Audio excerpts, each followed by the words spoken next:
Well, before we kick off this episode, I got to tell you, Nature Bee have come up with something dangerous. Their new Power Bee Bite Bars.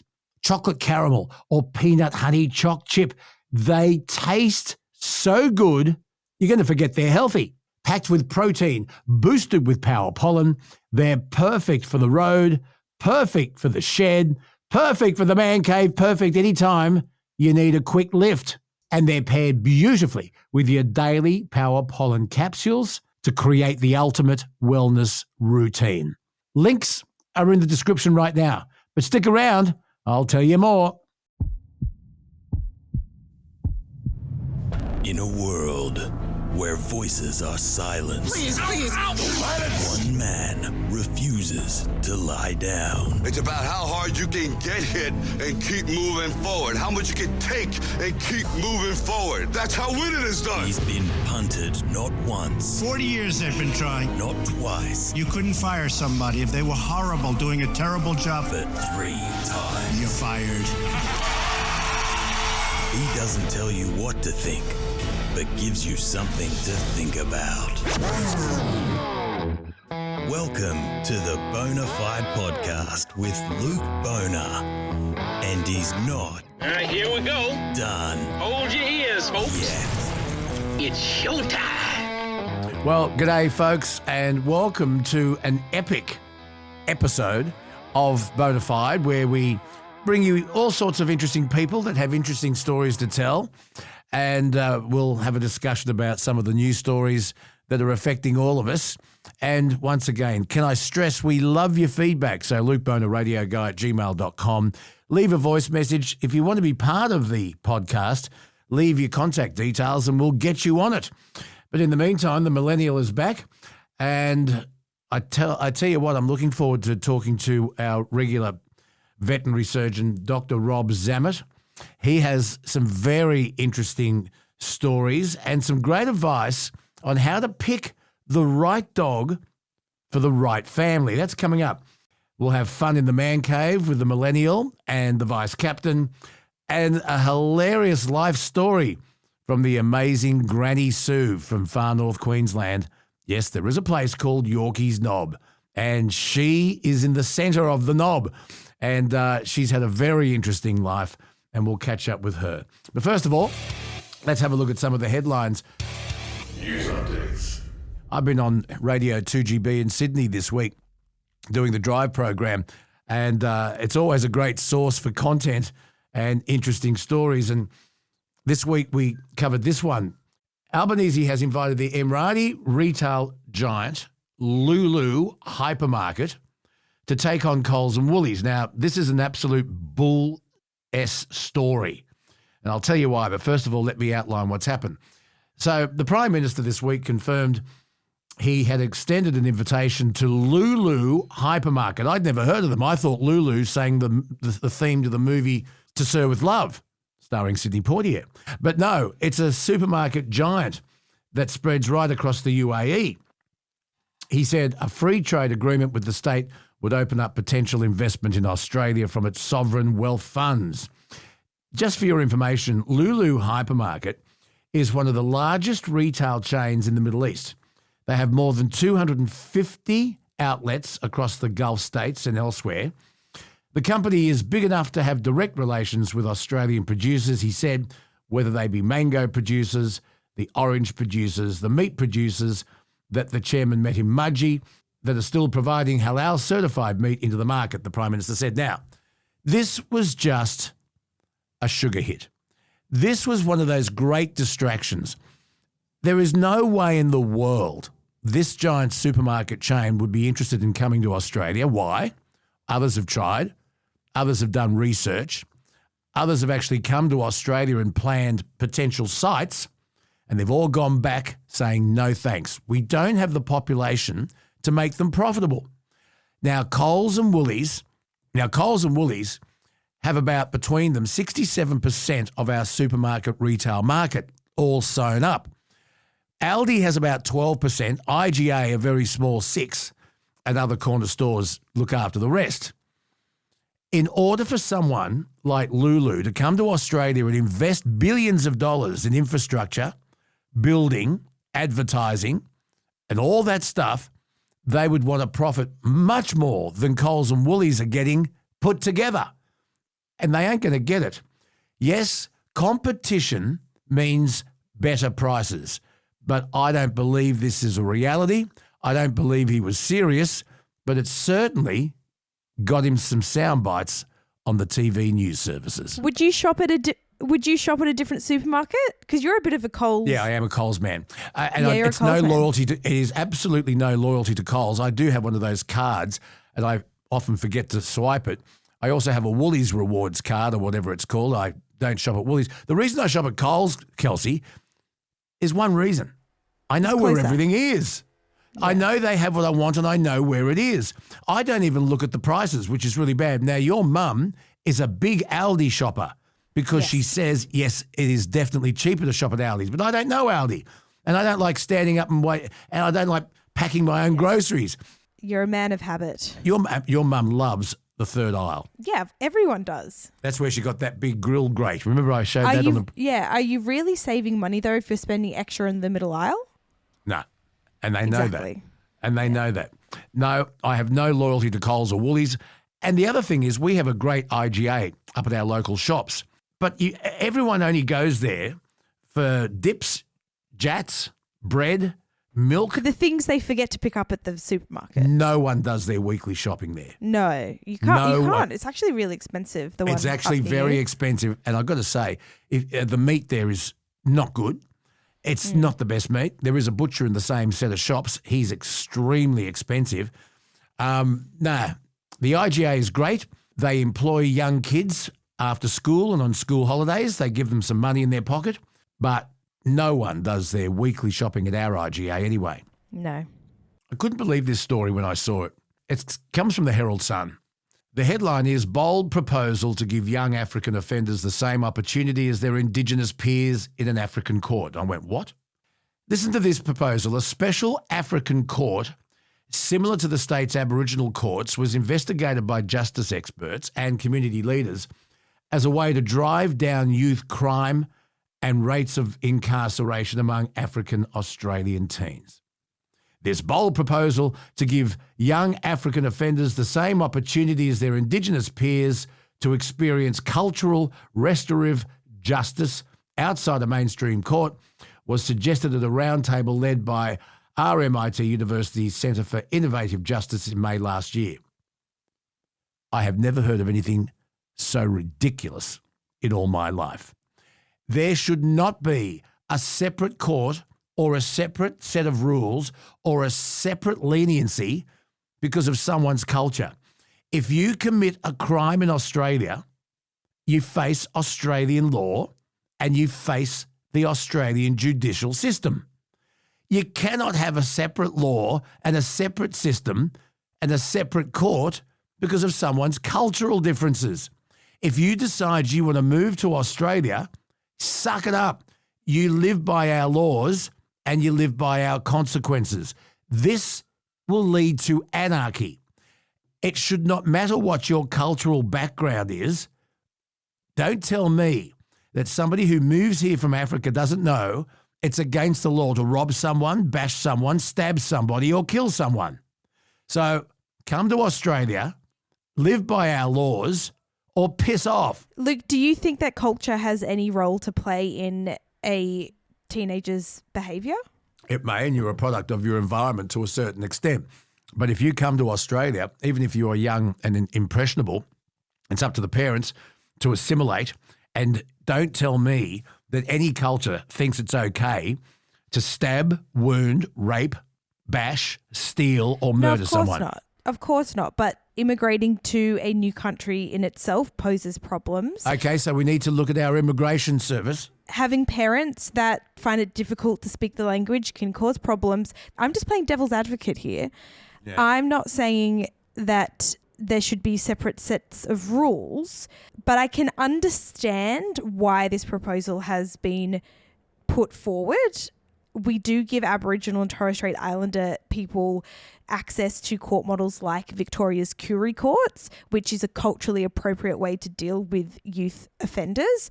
So if culture is part of the problem, then it also has to be part of the solution. We can't correct the behaviour of African kids or Indigenous kids in the same ways that you do with Anglo kids. All right, I've heard you, and you are a lovely, caring person, but you're also a bleeding heart. I'm telling you now, and let's get the feedback. Well, I just think if you want a solution to the problem, then you should be open to, clearly what we're doing isn't working though, Luke. Education, going through But we've been doing that and for screening centuries. people better for immigration. If you come to this country, you live by our laws, our rules, and therefore our consequences. I think we can agree, though, that what we have been doing isn't working, right?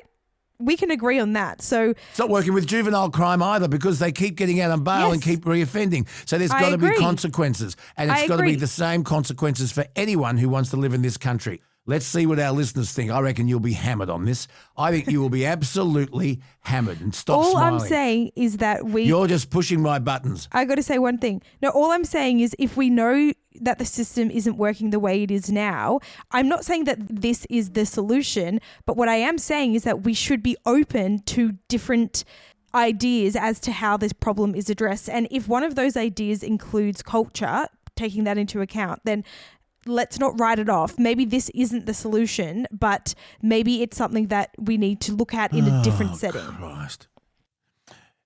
And she can vote, folks. Hey, She's allowed to thank vote. God I can. So you tell us what you think. There you go.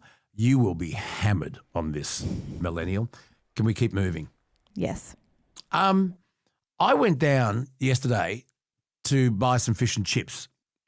I just felt like fish and chips for lunch, and I haven't had them for ages. This is our little local fish shop. I had one piece of fish, small chips, one scallop. $35. The fish was flake. I didn't ask for flathead. I didn't ask for hokey. I didn't ask for Venezuelan beaver fish. And it was $35. And I'm not the only one who's upset at this. Fish and chips used to be a real staple, and it used to be a cheap meal. There's a story about an Aussie looking to enjoy a classic feed of fish and chips who was horrified when they discovered their meal was nearly $100. The upset customer shared the dinner they bought from Amberjack's Cottesloe on Perth's coast. A photo of their receipt showed they ordered 2 pieces of snapper, one grilled, one regular, for $26.45. Small chips, $10.35. Mine was $12.30. A crab stick for $4.03. Do you know what a crab stick is? I love crab sticks. They're my favourite. It's got nothing to do with crab. I know, but they're so good. Isn't it just like the leftover fish all smushed up together into a thing with sugar?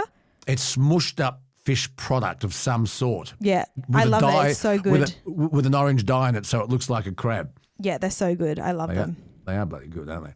Yeah. The pineapple was $4.03. Calamari, $18.40. 2 tartare sauces for $3.34 each. $96.36. That price included a public holiday surcharge and would have been $81.93 in a regular weekday. What's going on? The snapper's a luxury fish. If you just go into a fish shop and say, can I have fish and chips, they'll give you flake, which is shark. And I shouldn't have had it because the bigger the fish, the higher the mercury levels. Did you know that? No, I didn't. Yeah. But I don't mind it, and I haven't had it for ages and ages. But do you reckon that the simplest meals are getting more and more expensive? And do you think that surcharges, I don't eat much junk food because I'm very lucky I get made very good food. What would you consider like tacos? Are they expensive? Or it depends where you get them from. They're not expensive to make, but they're kind of expensive to eat out. It really depends. Sometimes you go to a restaurant and you can get like 3 tacos for, $14 to $16. Sometimes one taco is $8 each. So it really depends on the restaurant. Well, fish and chips are out of control. No longer can you duck down to the fish shop and get a cheap fish and chips. That is outrageous. Mine coming to nearly $36 for a piece of fish, a small chips, 1 potato scallop, $35. Something's going on. Well, I've actually been to this fish and chip place before in Perth, and I think part of the cost with this is that it is right on the water. Yeah, it's right on the beach. So there's definitely rental costs that are put in there too. But what I find the most outrageous about this is the pineapple was $4. You can get a whole can of pineapple for $4. I know. Pineapple, $4. But do you think surcharges are getting out of control? There is a cafe bar on the Gold Coast, and at the dropping of this podcast, the long weekend is just around the corner. And they have decided they're going to charge a 15% surcharge on the Saturday as well. Not just the Sunday and not just the Monday. And more bars and cafes are charging surcharges. And I get that. It costs more to employ people on public holidays, but on the Saturday? And here's the thing. The Minister for War and Finance and myself went to have brunch at Avoca Beach a few months ago. It was a Sunday, and they had a big sign on the sandwich board out the front, 15% surcharge on Sundays. And we went, okay, all right, well, that's okay. We'll wear that. But when I got up to pay, I had to pay by card. And when she showed me the machine, it gave me an option. And do you want to leave a tip? 5, 10, 15, 20. And you had to actually click on an option. There was a no thanks option, but the person who served me is holding the machine out to me and looking at me. I know, it's very awkward. It's harassment. Anyway, I said no. Not harassment. That's a bit over the top. And so I said no. I'm clicking no because I've already paid them a 15% surcharge. Is it getting out of hand? Yeah, it's tricky. I've obviously worked in lots of cafes before, and public holiday weekends, even if one of the days isn't a public holiday, is absolutely horrendous. Like they are going to need extra staff on the Saturday for sure. They're not fun. People seem to be more picky, more annoying on public holidays. So if I was a cafe owner, I wouldn't do it, but I can understand why cafe owners are doing public holiday surcharges on the Saturday. And look, I appreciate the hustle, but that's also why I get Nathan to go up and pay when it's time to pay. You see, she's a strong, independent woman, this one. No, I'm just good at delegating, Luke. Excellent. Luke Boda, Radio Guy at gmail.com. Please leave us your thoughts. Let's hear what you guys had to say. We're going to email, hi, Luke and Kelsey. Our listeners are now addressing emails to you. You're a white ant. You're going to take over this podcast. I'm going to absolutely not. I would rather die. I'm setting up the foundation. You're waiting for me to die, and you're going to inherit all this. Oh, I'm not going to do. Sorry, this is such a interlude. But have you seen that Erica Kirk has taken over Charlie Kirk's podcast? No, I didn't. Yeah, so Charlie Kirk obviously has a podcast. That's where he amassed a lot of his following. At the start of this week or late last week, she announced that she's taking over the podcast and just essentially just stepping into that role. And I would implore you to go look at some of the clips from it because it's quite jarring, I've got to say. And I guess everybody grieves in their own way, absolutely. But it's just, it's all very strange. Like she's very like happy and giddy, and some of the remarks that were made, You see, we're adding to the conspiracy theory now. I know. She had him assassinated so she could take over his podcast. No, definitely not. But is this just grief? And it just looks different to how we think grieving people should behave? Or do you also find it uncomfortable? Glenn from Taylor's Lakes here, just listening to episode 55, and I absolutely love your podcasts. I'm in the construction industry, and 5 years ago, I was working for Wholesome Concrete Plant in Laverton North in Victoria, where for a period of approximately 30 months that I was employed there, every day at 5 a.m. for 6 days a week, it was mandatory for us 50 employees to perform body stretching exercises that went for about 3 to 4 minutes. A random person was chosen daily by the manager, and that person chose the exercise. And I must say that in that time, my back pain was basically non-existent. Damn! Isn't that amazing? And geez, did we have some laughs doing it. I would recommend it to this day and into the future. I love that. That's so good. Luke, if you were chosen to pick the exercise, what would you choose? What would be your go-to exercise? I'd find a basketball court and we'd go shooting. No, it has to be something that 50 people can do at once. Okay. at my stage, I would get everybody to bend down, do their shoelaces up and stand up, and then do it again. Now, we got this voice message from Fergo and Cooper. Let's have a listen. G'day, mate. This is Fergo Ward and Cooper Walmsley here. Me and my old man listened to a couple of your Truckee Tuesday podcast. My old man drives road trains from Broken Hill to Adelaide. And my mate here, we're wondering if we could be on your podcast, if you want to ring us up or something. Yeah. Yeah, we are. What are you, 14 and I'm 15? We really love trucks, so, we're all for the truck industry and all that, Well, not only will we give you a ring, you will be the next guest of honour on the next Truckee Tuesday. Kelsey, let's line them up. I know. How cute are they? They are great. They're so good. It's so nice to see young men interested and excited about the trucking industry. Like, I'm sure their dad is proud. Fergo and Cooper, we love you and we will be in touch. Little legends. Kelsey, you've got something you want to add. Yes. So I came across a Reddit post in my internet sleuthing. I came across something that I really want your opinion on, and I would love the listeners' opinions on. So this was a question that was asked on the Reddit No Stupid Questions. The headline is, my friend was overpaid by $180,000 by mistake on Friday. They've already lost $60,000 of it gambling online as they were sure they could flip it before the error was noticed, which is presumably Monday. Does anyone have any ideas on how they can fix this? So it goes on to say, so my friend who works in construction and is doing a job which is going to take several months to finish. The contract is set up to where they are paid in monthly increments roughly. The last payment they got was supposed to be for $20,000, but he got $200,000 deposited into his account. He is sure it was an accounting error and now he is freaking out because he did the most asinine thing possible and lost $60,000 of those dollars gambling in the hopes he could make some life-changing money off of the accounting mistake.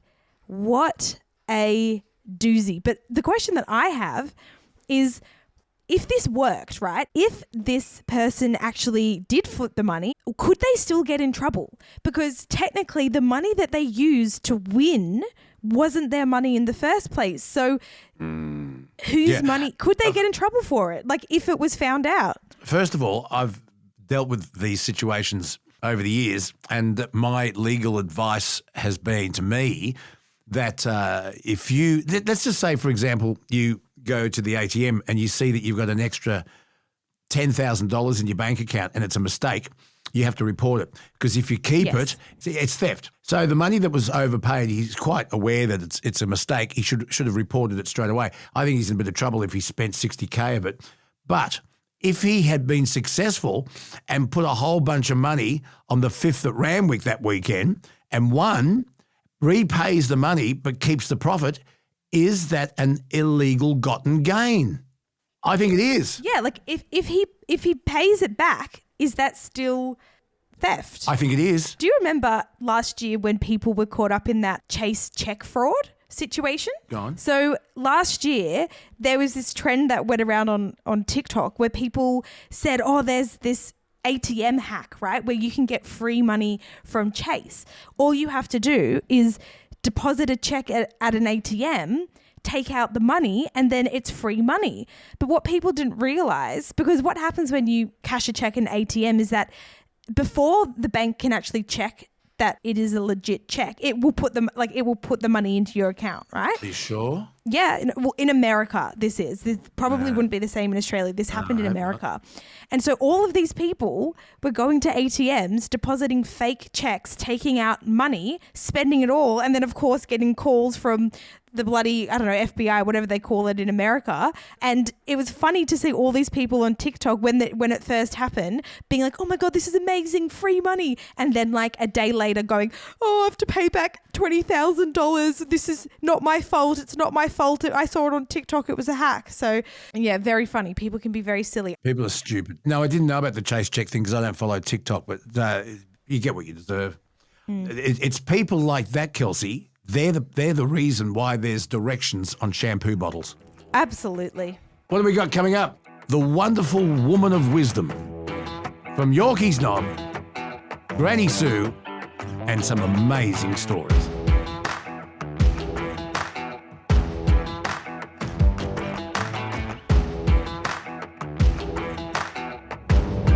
time to get our old favourite, I'll get in trouble for saying that, one of our favourite people back into the Bonafide podcast, and that is the amazing Granny Sue. Insert applause here, please, Millennial.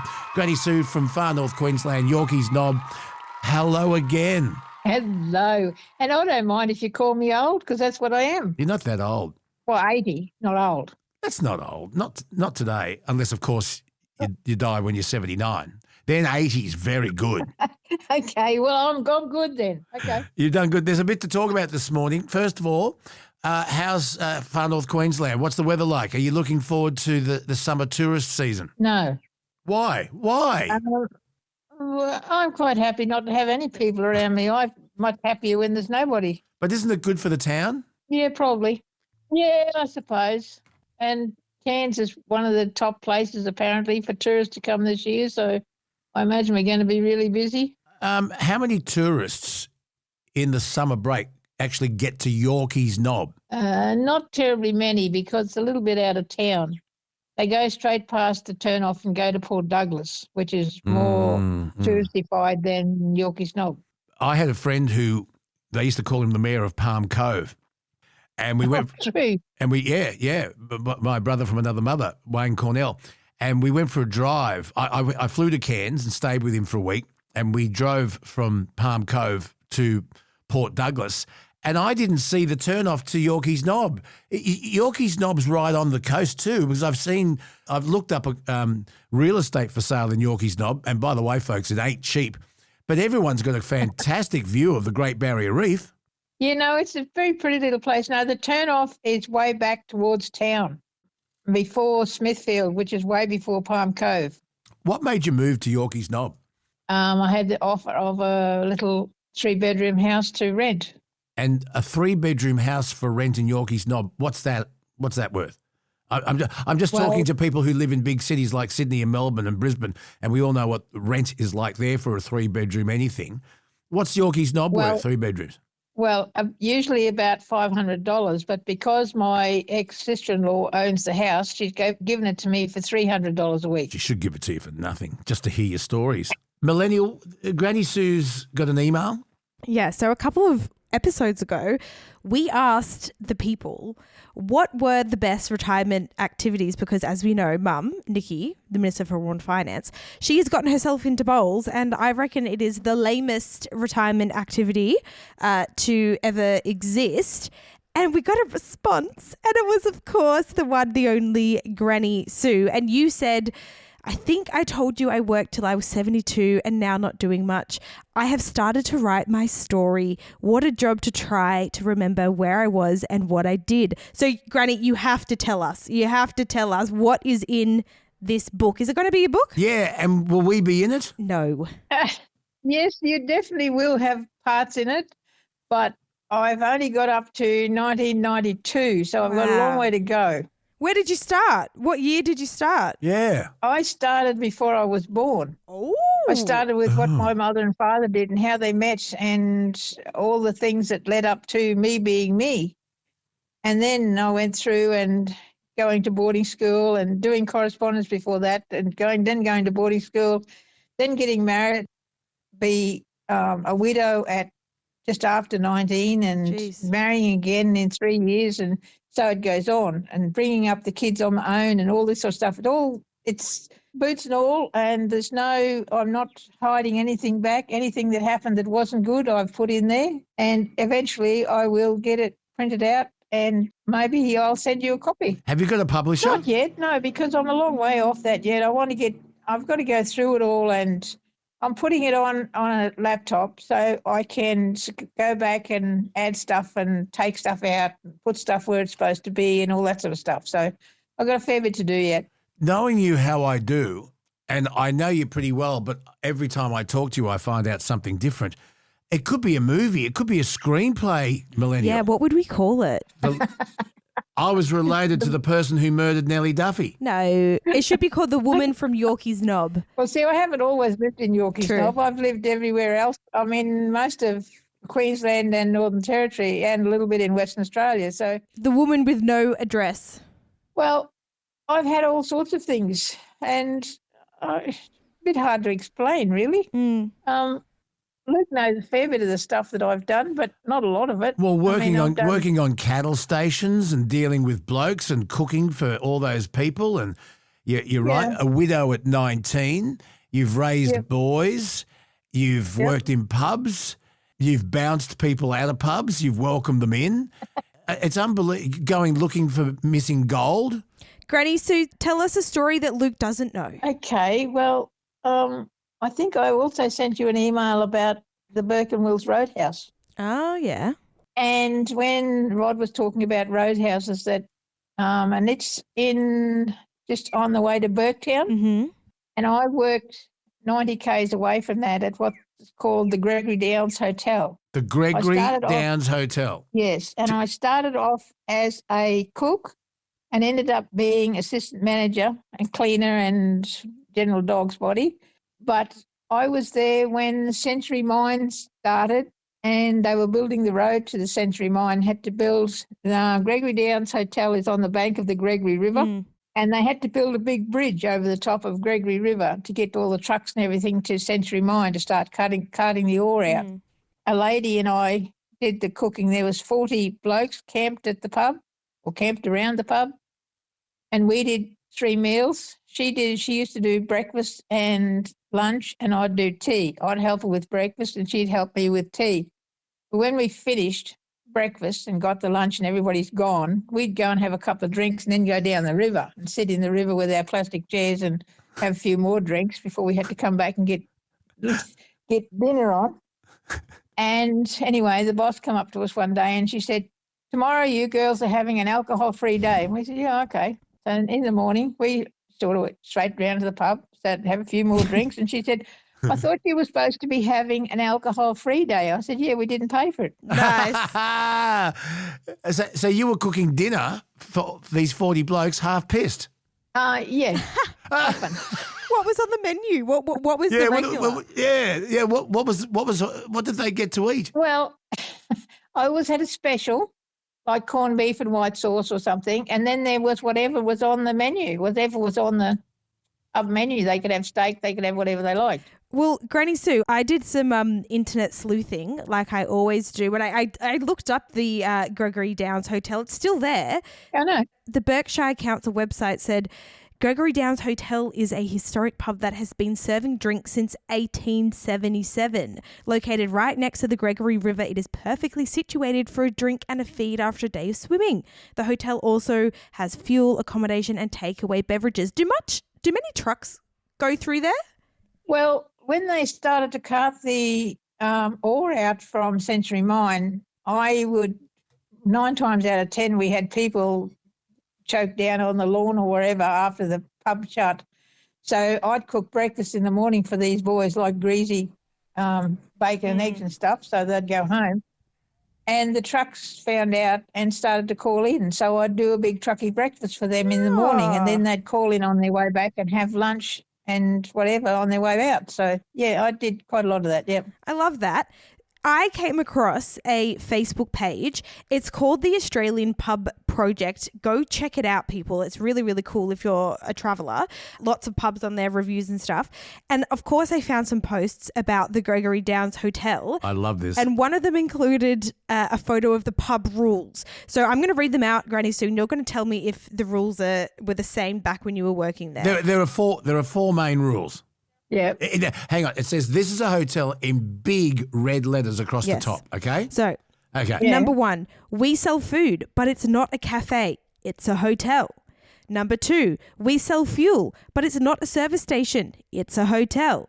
Number 3, we sell ice creams, but it's not a milk bar. It's a hotel. 4, we have lawns, but it's not a free picnic area. This is a bloody pub. In big letters down the bottom. And to get in, written across all the doors is no shoes, no service. I thought it would be I thought you guys wouldn't care about no shoes. Oh, well, you had to have some rules, and it's the only rule you could say to keep everybody out, because just up around the corner from where we were, they'd built an Aboriginal settlement. The only way to keep bit of order was, I mean, they could just have thongs on, but if they didn't come in, if they come in with barefoot, it had to be no service. So that was the only rule we could put that would make everybody equal. Interesting. Wow. There was also a photo that somebody posted. His name was John that posted the photo. And the caption with his review said, "Oh, and they've got tap beer." Luke, describe this photo, will you? Well, it's a picture of a double door fridge with drinks inside. I can see Crown Lagers there and VBs and other beers. And then underneath it is a water tap to wash your hands in. So it didn't have tap beer. It had beer in cans and bottles, but then underneath the fridge. It's like a mini tap. Yeah, yeah. I wonder if it actually works. Yes, it did work. And the water tank was in the cold room, so the water was cold. For these people that wanted scotch and water, they didn't have to buy a bottle of water. They could just have water out of the tap because it came straight out of the river. So They were drinking river water. yes. Damn. Well, the river was absolutely clear as anything and ran all the year. But where we were and we could go down to the river, you just put your plastic chair in the thing and you could sit in the water. It was beautiful. Was it a rough pub? Was there ever a bit of a stink on? Oh, yes, there was occasionally. One night we had horizontal bungee jumping. What does that mean? Well, instead of jumping from a cliff, we had the rope tied onto one of the things outside the pub, one of the rails outside the pub. And we had a bottle of rum way out in the flat, and they had to tie the rope around their waist and try to reach the bottle of rum. Oh, my God. That was okay, and that was okay until the cord broke, and the person that it broke on was the policeman from Burketown. Oh, no. He come in next morning to show us the big bruise across his backside where it had hit him up the backside. Did anyone get to the rum? No, of course not. The rope was not that good. Was the rope purposely just a little bit too short? Yes. They could only get just not quite reach it. Then they'd get pulled back because it was electric, elasticide rope. Yeah. So electric. When you said electric, I thought that's good. That adds a degree of. No, it wasn't electric. It was elastic. What sort of elastic? Elastic. Yeah, just like they use for the A bungee cord, yeah. The bungee cord, yeah. And so they would have a few drinks, try to stretch the bungee cord towards the bottle of rum. Then they go back and have a few more and be less successful the next time, or more successful. That's exactly right. And all the ringers from all the stations had come round, so there'd probably be 100 people there. It was a great night. Another night we had all the blokes come out from Century in a bus, and everything was going really well. I'd finished cooking and was in the bar helping because we were flat Becky. There was about 100 blokes in the bar, and not a very big bar, as you can see.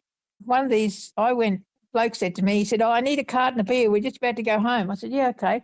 So he jumped the bar and hopped in the ice freezer, which was in the bar where we kept all the blocks of ice. When I came back out with the carton, I said, "Where's so-and-so?" And he said, "I don't know." So I opened the lid to get the bag of ice to put with the carton of beer. And, of course, he jumped out at me, nearly frightened the crap out of me. Oh, my gosh. That was the sort of thing that happened every single day. It was so much fun and such a lot. I was there for 3 years. So what years was this, Granny Sue? I would say probably about 80, 82, 83, that sort of area. Yeah, I was going to say the bungee jump cord would not get past regulations. That's a great pub game. That is a great pub game. Of course, everybody would gather around and watch it. It's entertainment. Just getting back to how you would cope with someone putting on a blue. What would the fights normally be over, and how would you get it under control? Usually, just two drunk blokes mouthing off, and one bloke would say he didn't like what the other fella had said, and then that's, "Well, come on, we'll get out in the flat." And I said, "Yeah, get right out in the flat because I don't want any blood around here that I've got to clean up. So get right outside the fence. I don't care what you do outside the fence. Don't do it in here." And would people go out to watch?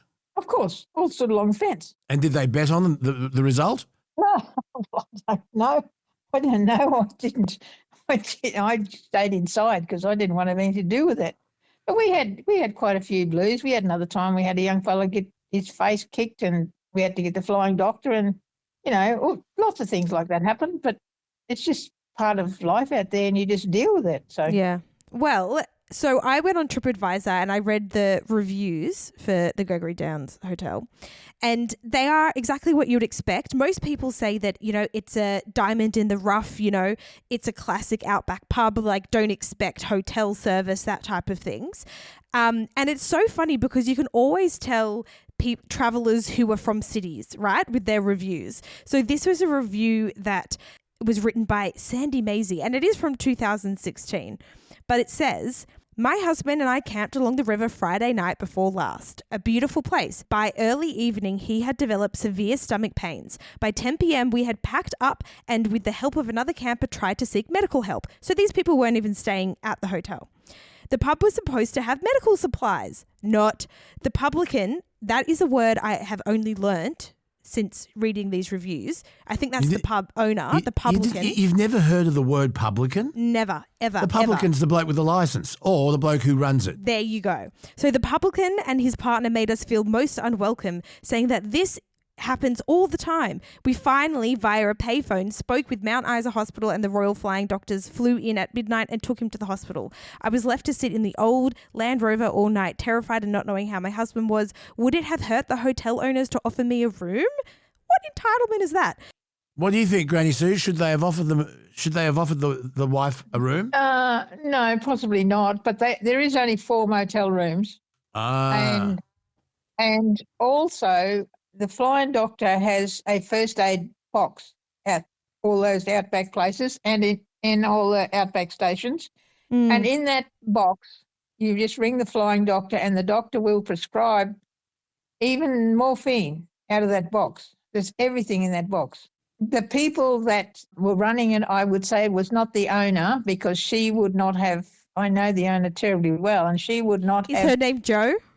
Yes. Yes, there's lots of posts about Jo. I could tell you a few things about Jo. Anyway, she would not have turned anyone away, but she would not have, because so many tourists come out there and expect everything for nothing. Yes. I mean, they'll walk in and ask you a whole heap of questions, and she refuses to answer any questions unless they buy a beer. You buy a beer, I'll tell you anything you want to know. Yeah, there was actually a post on TripAdvisor that said exactly that, and they were mortified that they called her a sulky and cranky publican, wouldn't tell them any information until they bought something. I love that. She's a little short English lady, and how many nights I have picked her up and put her into bed because she's not capable of getting herself into bed, I could not name. But one of the other things we did, we'd have ringers nights where the ringers could come in and they'd get half-price drinks and free sort of nibblies, until we had one young fella walk in and all he had on was hat and boots and chaps, nothing else. Anyway, Joe walked up to him and said, please go and get some pants on because we don't want to see your shortcomings. And, of course, the whole place just erupted. I love her. Look, for all of the reviews that mention, a sulky and cranky publican, there is one user that wrote, I can understand some people's comments regarding the publican, but hear me out. She was a terrific host for us. Managing the hotel out there for near on 30 years would get the better of most people. Trust me, she's got plenty of stories to tell. Yes, she's got plenty of stories, and some of them not good, but yet I know her really, really well. I just think, Granny Sue, most people just aren't acquainted with real Outback women. No, they're not. And she used to work for the Shell Motor Company in Mount Isa, and when the pub became available, and the only reason it came available because the bloke that was there was a pedophile and got charged with killing a young black boy. Damn. So she bought the pub pretty cheap, and she really didn't want anybody there. She just wanted to own a pub, but she realised that she couldn't just own a pub without having people around. So she employed a lot of people like me to work there so that she didn't have to, she'd just parade around and be the boss. But the rest of us did all the work. But Yeah. Where is Gregory Downs? But you said it was about 90 kilometres away from Burke and Wills, right? Yes, and about 120 k's to Burketown. There is about 6 other houses there. That's about all. There's hardly anybody there at all except the pub. If the pub ever closes, there'd be nothing left. That's mainly just the pub. Do you reckon somebody will take it over? Like, will Jo ever give it up? The only reason why Jo will give it up is if she dies. She's quite happy there, and she always employs a lot of people that run the place for her.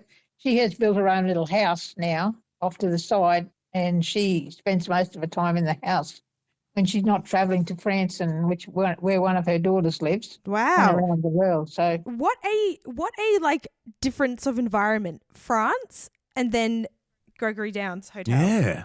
well, see, there is so much of Queensland that is still very, very untouched, put it that way, that a lot of people in the city don't realise it even exists, like the Undara lava tubes, for instance. That's something that I think a lot of people should go and have a look at. It's the most amazing What is place. it? Undara lava tubes. What is it? It's where the volcano has erupted and flowed down a creek and poured out the creek and then settled on top. So now you can walk into the caves, walk into a cave. And they are the longest and most well-preserved lava tubes in the whole world.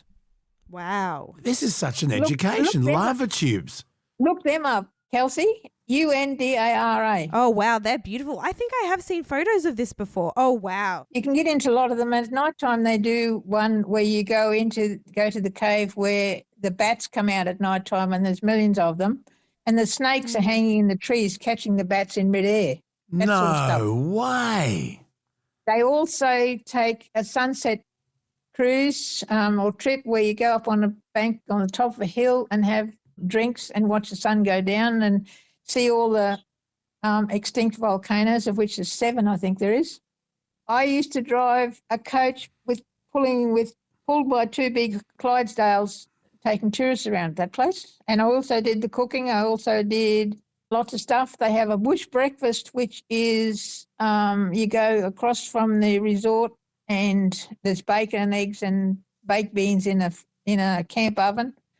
And they make their own toast over the fire and billy tea and everything. And it's all there for breakfast. Wow. So a Granny Sue approved holiday. Yeah, under Undara lava tubes, Mount Surprise, Queensland. Mount Surprise, where is it? It's about 7 hours northwest of Cairns. Wow. Jeez Louise. Luke, what are the odds of us getting sponsored by Tourism Queensland? We can go visit Granny Sue and do a trip. Much better now. Get Tom onto it now, okay? Yeah. You've cooked just about everything, and I want you to settle something for me, Granny Sue. Yeah. We were having a vigorous discussion about what is the definition of a great Australian hamburger. Now, the Minister for War and Finance makes what we call a Lukey burger, okay? Yeah. And I'm going to tell you what's on it, okay? Yeah. Okay, so there's a beef patty that we get from the butcher, and it's got seasoning in it, and it's got bits of onion and got bits of everything in it. And it's a hamburger bun that she toasts. It's not like untoasted like McDonald's. It's like the old-fashioned Greek cafe, right? Yes. Okay, it's got butter. It's got the burger. It's got onions done in the pan, fried onions. It's got beetroot. It's got diced carrot, lettuce, tomato, a runny egg, and bacon, and then a little thin scrape of mayonnaise on the bun. I should have said that first. And then I put a squirt of tomato sauce on it. Now, how does that shape up? No tomato sauce, barbecue sauce to begin with. No carrot. Everything else, and no mayonnaise. Everything else spot on. I don't think there's anything else to add on there. I think you've put absolutely everything you could. What about bacon, though? There's no pickles. Oh, there is bacon. No, I said bacon. I said bacon. There's no pickles and there's no... Oh, you got to have pickles. You got to have pickles. Yes. No, you don't. That's yes. No way. No, okay, and there's no pineapple. I was about to say, do you put pineapple on it? No, not pineapple. Well, occasionally I used to put pineapple on, but you'd grill the pineapple. It's not raw you grill pineapple, the pineapple, yeah. And it's got to have beetroot. Now, I've got a problem. Okay. Okay. Because when I eat my burger, and it's a big burger, it's the best thing I've ever had, between mouthfuls, I put it back down on the plate. And Nikki says that's where I've let myself down. She says, you've got to keep holding it, otherwise it falls apart. So last Saturday, she made a Nikki burger, and then she wrapped half of it in paper, kind of like a kebab. Yeah. And she said you roll it back slowly and you hold it all in. So do you continue to hold your burger, or can you put it back on the plate between mouthfuls? Oh, I'd put it back on the plate. It depends how hungry I am, whether I'm just going to eat the whole lot in one gulp, or whether I'm going to enjoy it. I don't think there's any rule about that. No. It's entirely your own choice. She says that's my problem. And she says you never, ever cut it in half. Oh, no, don't ever cut it in half. No, that's a no-no. That's definitely no-no. It's funny, the epiphanies that you're having with you being in the house more. Like, it is not a revelation that people can wrap their burgers in baking paper. Well, that's the truth. I don't think there's anything wrong with that. There's nothing wrong with it. I just find it funny that this is news to No, Luke. but when you buy an old-fashioned hamburger from an old-fashioned milk bar, they wrap it, but they don't put baking powder on it. And then it's in a paper bag. They trust that you know what to do. Yeah, it but doesn't come with instructions. You still hold on to the baking paper as you're eating it. Yeah, but then Well, you just don't eat the paper. you get paper in there. Well, see, in the old days, I would have had to make the bread rolls as well. So, But you've got to toast the bun. oh yes, you've got to toast the bun. Otherwise, everything just soaks into the bread and it makes it all soggy. No, you've got to toast it. Do you melt the cheese on the bun? I don't have cheese. Yeah, I didn't mention cheese. Oh, you've got to have cheese. I didn't mention. Oh my God, you're missing a big part of that. Oh no. Well, see, for instance, when you're on a station, you don't have a lot of cheese, you don't have a lot of lettuce, you don't have a lot of everything, but you have tinned beetroot. Tinned beetroot, yeah. And you have tinned pineapple, and you usually have tomatoes. Other than that, you don't have any of that other stuff. It's not avocado. there. You're such a millennial. She has avocado. Yeah, put avocado and cheese on there, and then you've got the perfect burger for me. Oh, no. Well, Kelsey, you wouldn't live too long out bush, lovey, because you don't have any of that stuff. Sorry. Yeah. Well, I can live without it, but if we're talking about the ultimate burger, then that's got to be it. So, hang on. Oh, no, your ultimate burger, millennial, is going to have avocado on it and cheese. And cheese, yes. Okay, mine, I like the thin scraper mayonnaise, which mixes with the tomato sauce and makes kind of like a special sauce. Granny Sue, you're saying, and the egg has to be runny? Oh, not quite runny, but really, really soft. I agree. If it's runny, you end up with it all running down your elbow. Yeah, it gets into your watch. Well, yeah, it depends which hand you're holding. Yeah. Yes, exactly. Well, Luke, your scrambled eggs are essentially just raw Oh, I eggs. love runny. Ugh, it's so gross. My scrambled eggs are just watery. It's so gross. You have the weirdest eating habits. What's your best scrambled eggs recipe, Granny Sue? For every egg is half a dessert spoon of milk. Ah. Salt and pepper. That's it. That's it. You don't put chives in it, or No, don't put anything else. cheese? Parmesan? No. Parmesan. Well, just remember, most of the time I'm out bush, okay? The eggs come in a box where there was probably be 100 dozen in the box. Yeah, true. And that's got to last you for 2 months. True. So you don't have the luxury of all this other stuff. You see, you've got to make do with what you've got. It's like milk. The only milk comes in a packet, in a tin, sunshine milk. Mm. You don't have fresh milk. You don't have anything like that. Mm. You could write as part of your book, you should put a little section in there for the best cattle station meals. Yeah, Cattle Station Meals by Granny Sue, 100%, Kelsey. Yeah. Granny Sue, you've got a choice. Yes. You've got a choice, and you've got to make a choice. Is it beef or lamb for you? Beef. Me, lamb. Yeah, lamb. Well, see, never had lamb. Had goat when we were growing up because we had goats on the place, but never had lamb. Never ate lamb until I went to New Zealand. Never, ever ate lamb. I've never had And goat. the place I went to in New Zealand had fat lambs. They sold them at 6 weeks old. Oh, that's so sad. What does goat taste like? Don't you say chicken? Does goat taste like lamb? Well, it's mutton, yes. Probably more like sheep than lamb. I mean, probably like an older. Yeah, it's more mutton-fied, but it's very nice. I mean, I quite enjoy goat. Do people eat baby Because goat? I've had it before. Like, what's baby goat called? Well, I am. Oh, you be kidding. Oh, that's right, kid. Yes, of course they do. It's exactly the same as eating a calf, which is veal. Have you ever eaten? yes. Have you ever eaten crocodile? Yes. What's it like? Very flaky, very strong, not fishy, sort of. I get just like crocodile. I've just eaten just about everything, from flying fox to snake to goanna to you name it. So I've had a go at everything. Have you eaten goanna?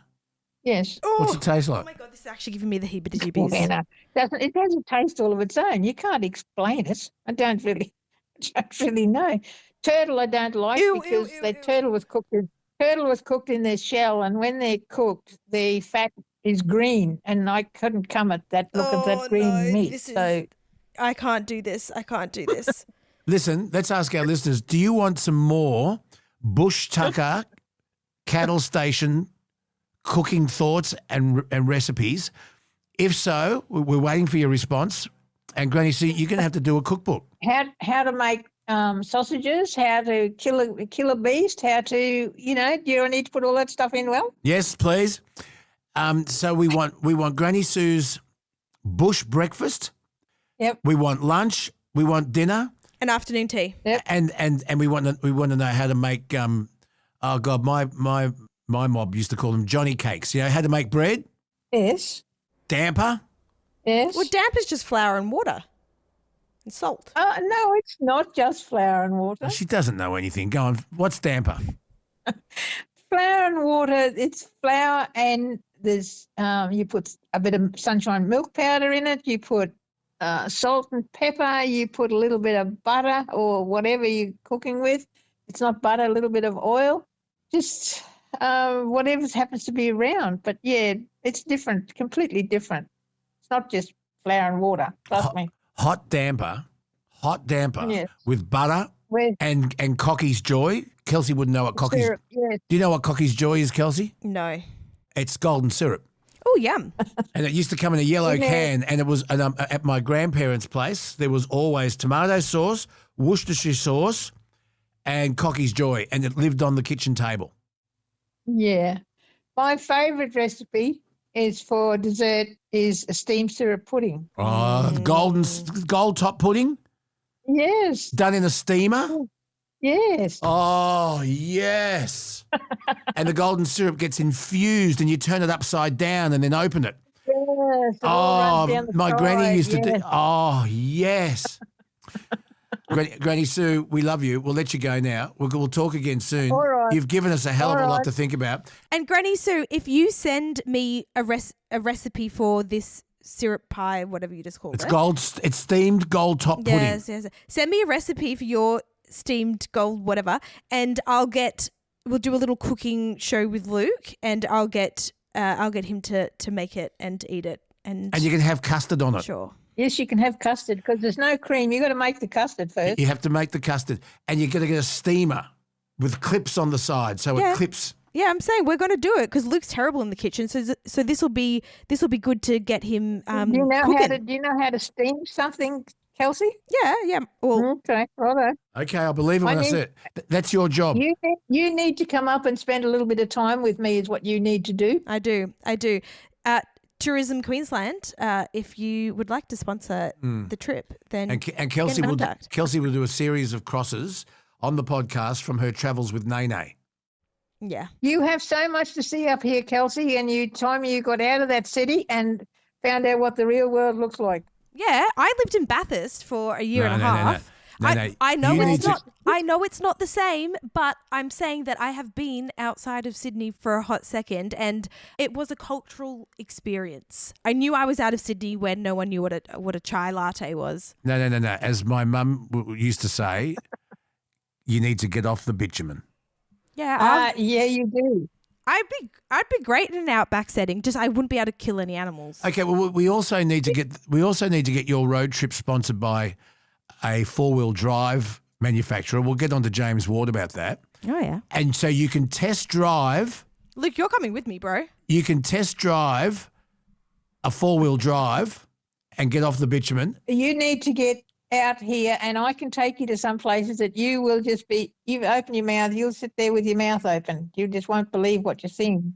So long as after 5 in the afternoon we can get on the beers. Well, Well, that's fine. We can always end up, there's plenty of pubs. We always end up at a pub. Okay. Well, Luke, it's my birthday coming up. You can always get me some tickets up to Queensland for my birthday if you want. Sorry, Kelsey, it's cutting out. The equipment's playing up. We'll have to put the jack back in or something. I can't hear you. You're breaking up. Granny Sue, thank you so much. Yes, That's been fascinating. All right, anytime, and I'll talk to you again sometime. There she is, Granny Sue. And thoughts, letters, and memories from Yorkie's Knob. What do we got coming up? We got Dr. Rob Zammit.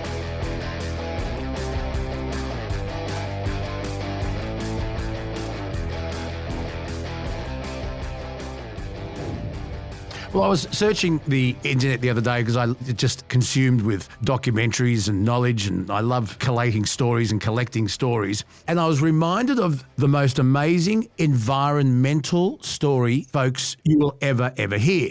It's about what happened back in 1995 at Yellowstone National Park. 14 grey Canadian wolves were released into the wild. They'd been gone for nearly 70 years, and nobody could have predicted how these wolves would completely transform the entire park. Now, what happened was, back in the early 1920s, even a little bit before then, wolves were seen as terrible predators, a threat to both humans and to livestock. And so the government put a price on their head, and hunters from all over the place got paid to shoot or trap or poison wolves. And after not very long, they had completely disappeared from Yellowstone National Park. What happened over the next 70 years is tantamount to, well, it's proof that nature does everything for a reason and that Mother Nature is always right. What happened was the existing wildlife in the park ceased to have a predator. And for thousands of years, behaviour in all of us is destined by survival, procreating, and then survival.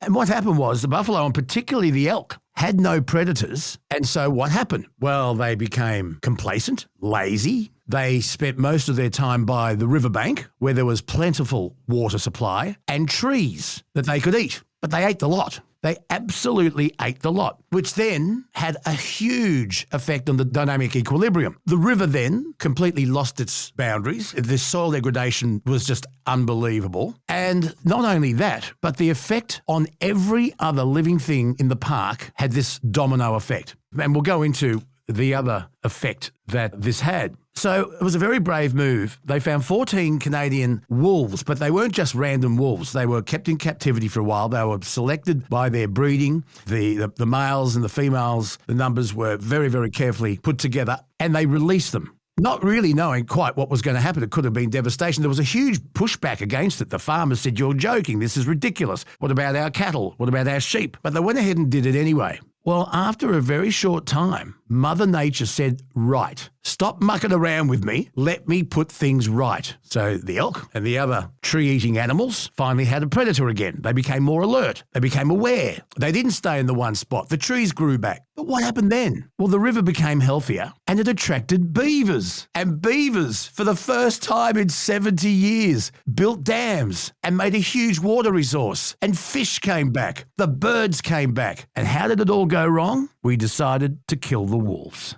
One can only wonder what effect on the environment the annihilation of the Tasmanian tiger had. We can talk about that. But you look at other environmental disasters right here in Australia that affect us to this day. Rabbits, cane toads, camels, horses, sheep, goats, all of this introduced and just let to get out of control. Feral cats and the effect that they have had on indigenous marsupials, for example. It's just catastrophic. Why do we continue to muck around with Mother Nature when she is so bloody wise? But these wolves, this story is just amazing. And to tell us more about it, and the bloke I know who loves this story is my very, very good buddy, my brother from another mother, veterinary surgeon and superstar, Dr. Rob Zammit. Dr. Rob, welcome back to the Bonafide podcast. I love it. But this story is fascinating, isn't it? Take us through it, because I've painted an outline, a brief outline as to what happened. Have I got it mostly right? Take us through it. The other thing before you go on, this saved the government. Well, the figures are sketchy. Some say $93 billion, some say $93 million. But it saved millions and millions of dollars on repairing this park. And it's all pretty much now gone back to the way nature intended. So, Rob, please take over, because I love this story. Well, yeah, basically, you're right. They put this bounty on wolves, and and they were shot out. 1993 saw the last wolf in Yellowstone National Park being shot, killed, and they're all cheering. But what they don't realise, certainly what they didn't realise then, and people still forget, every species on this planet, whether it's in the ocean or whether it's on land, is related. They're all interrelated and dependent on something for each other. You knock one off and it just has this domino effect of affecting other things. They knocked off all the wolves and the elk thrived, young elk especially. What did they eat? The willows on the banks of the rivers and the aspen trees everywhere. They just ate their saplings, didn't allow them to grow, and all of a sudden the vegetation became sparse. So there was lots of species affected by the sparse vegetation. There you had not just birds because they need the trees to house themselves and protection and that, but also, like I said, the beavers and all the small animals that they have, the squirrels, everything got affected by it, the whole lot. Finally, and it was a brave man who said, we need wolves back. They did this program where they introduced 14 wolves into the area. Now, wolves are probably the smartest of the canines as far as hunting. They hunt in the pack very well. They have very orderly hunting protocols. You go that side, I'll go this side. How they talk to each other, no one knows.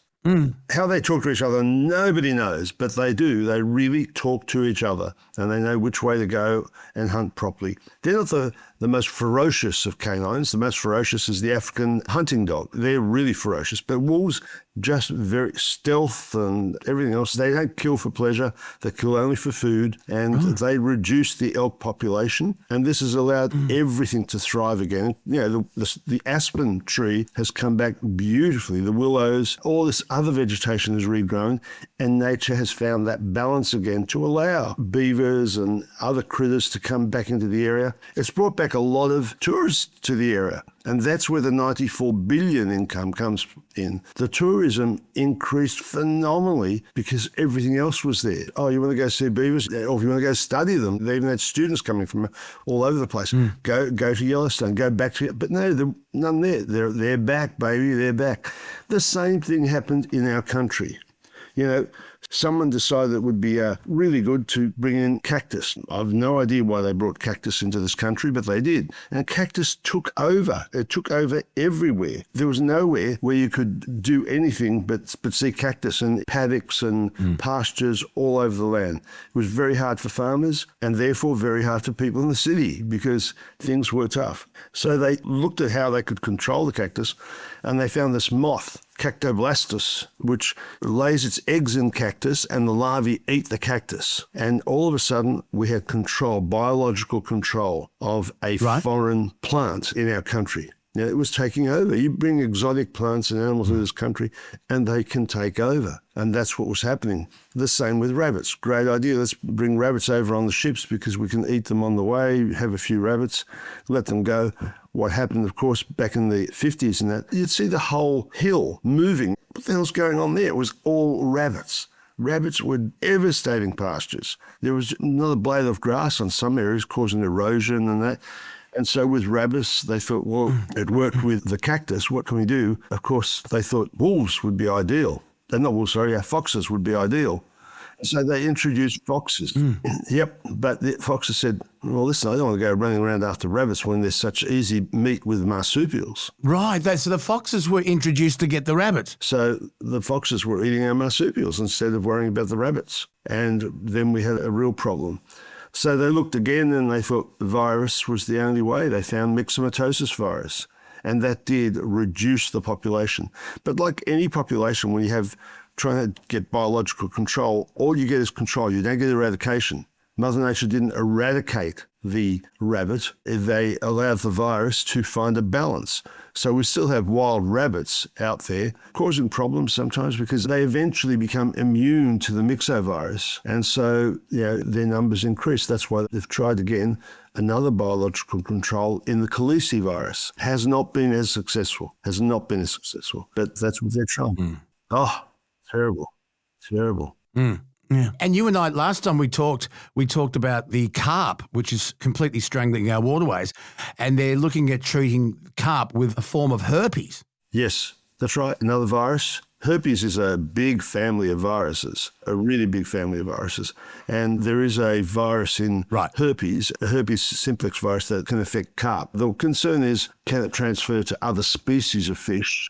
Exactly. That's the problem. Yeah, that's what they're testing to see what other species. I mean, you're quite correct. When we wiped out the Tasmanian tiger, the last one, we see films, old footage of it. And the Tasmanian tiger had a price on its head too because they were killing sheep. Oh, yes. Yep. Yeah. Yep. But they were also controlling kangaroos. Now kangaroos are a pest. Right. Yeah, kangaroos are a pest. I mean, yes, they're our national emblem.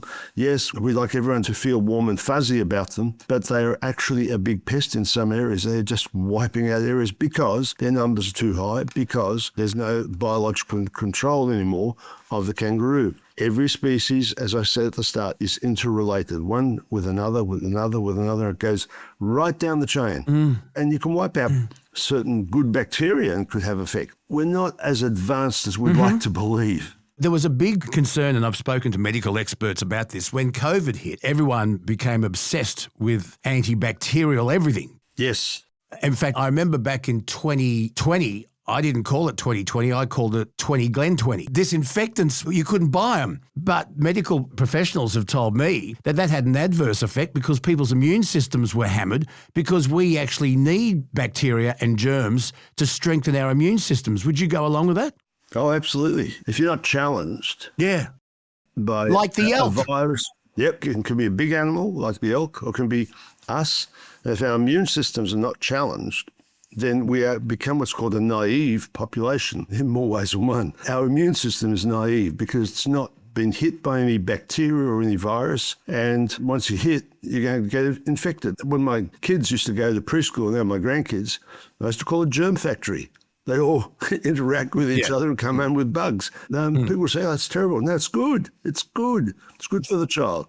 Get out there, play in the dirt. You know, instead of sitting in front of a television or playing whatever game, get out there in the dirt and get some immunity and get some sun and get some vitamin D and don't get depressed. And we're a naive population in more ways than one. But isn't it absolute proof that nature knows what it's doing? Oh, 100%. And when we tamper with it, we've got to stop playing God. Yep. You look at the devastating effect of cane toads, for example, that were brought out here to eat a beetle, the cane beetle. Yes. Then they found out that these things had no predators. Right. Poisonous. Yes. Bred like you wouldn't believe, but they didn't eat the beetle because the beetle was up high on the cane and the cane toads couldn't get up there. Correct. I'm really concerned about cane toad infestation. They are marching down south, and I don't know what biological control we're ever going to have on the cane toad. We tried snakes, believe it or not. In the cane fields, they tried introducing some snakes. Pythons and the like, but it wasn't enough to really reduce their numbers. And sometimes some snakes will be killed trying to eat the cane toad. Let me ask you how you feel about this ongoing debate about what we do in the National Snowy River Park and the Brumbies, because there are thousands of horses that have gone feral. Yep. And everyone loves horses. We all love horses. Of course. And I think shooting them from helicopters and wounding them and letting them die on the ground in pain is not the answer. No. Harvesting them, I'm told by experts, is almost impossible because of the country, because you could maybe harvest them and use them for pet food. I don't know. But it's really divided the nation on what to do with the Brumbies in the Snowy Park. Yep. Look, I think harvesting's about the only way. If you're going to have a helicopter up there shooting, you need people on the ground to go through. Otherwise, you are seriously, seriously cruel. Just cruel, because trying to get a headshot where you actually get the brain is very, very difficult. It has to be a headshot, doesn't it? Yeah, pretty much a big enough gun that's going to get through the chest wall and get the heart. That's equally as effective, but it doesn't happen. Let's face it, it doesn't happen. To get the heart from above is very difficult. You have to be side on. So the only reasonable way would be to try and harvest them. And I think these days, you're going to have to set up great big blinds and corrals to funnel them into it. And you can use drones to drive them that way. I think there would be enough technology to be able to do it. It's going to take funding, of course, but they are devastating our national parks. So are deer as well. Wild deer now have become a real burden to national parks, as have pigs. Pigs are the same. Goats. These are burdens in our environment because they're not natural to the Australian landscape. It's not that I don't like deer. It's not that I don't love horses. It's not that I don't have some sympathy for wild pigs and the like, and even goats. But the truth is, they're not natural to our environment, and you put them in, and it's the environment that's going to pay. And Mother Nature says, no, that's it. Just we can't cope with it. Let me ask your opinion on another culling debate that's raging at the moment around Australia, and Bob Catter has had a lot to say about this. There are grave fears, Dr. Rob Zammit, about Australia's crocodile populations. They're rising, they're increasing in numbers and size, and scarily in populated areas of northern Australia. This is following protection in the mid-20th century. And Rob, the concern is that these thriving populations of these apex predators, including the larger and more mature individuals, are returning to historical areas, leading to more frequent encounters and a greater risk to the public. So there's a call to cull the crocodiles. Your thoughts? Well, it's the same with sharks too. Same deal with sharks. Yep. Exact same thing. Apex predator that we've left alone has come back in big numbers. When you do start culling, the ones that you do get are the brazen ones that are prepared to come out more because, like all animals, same with sharks, you get some that are more will go in there, and yes, they're a primitive animal, dinosaur if you like, the sharks. So same with the crocodiles. But you do have variations in their temperaments, and some will be shyer and some not. Probably want the shyer ones in the environment that won't come out. I guess human life has to be maintained and protected. We have to do that. And culling has to be done very carefully. And this is true. I believe we need to talk to our Aboriginal population that understands what was happening before and decide just how far we go with culling, and they will understand this. Their stories are not just folk stories. They're actually a lot of information that we don't understand as whitefellas, I guess. But I've listened to a lot of genuine Australian Aboriginal people, and especially the elderly ones that have been around for a while, and I've spoken to some of them in the Northern Territory. I have a lot of love and respect for these people because they know a lot more and they have just a different way of life. And so, they're often frowned upon because it's not our way of life as a European person, but they understand things in the environment. They've taught me a lot about the environment. And that's why I think we should reach out to some of them and do it properly. Culling has to be very careful, and because you don't want to just allow carte blanche to people to go shooting crocodiles everywhere. It becomes a real problem. It has to be very difficult. We've got the same problem with camels. Can you believe it? Millions. Yeah, Australia has more wild camels. The country has more live camels than anywhere else in the world.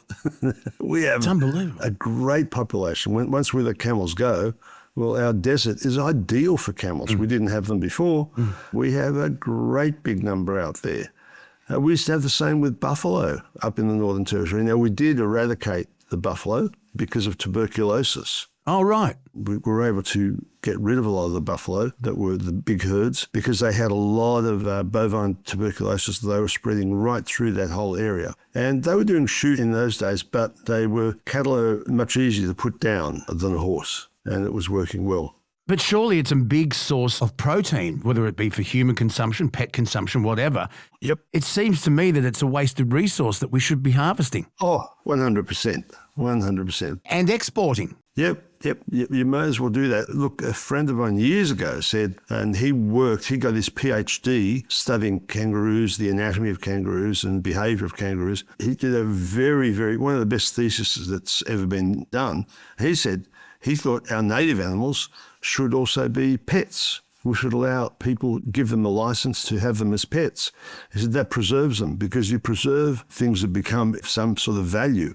And that was an interesting concept. And I guess it's the same with horses. Those brumbies then become a value. It's not just having them out in the environment, destroying the environment, because they do that. I mean, no one can deny that they don't destroy the environment. It's just nature of the beast.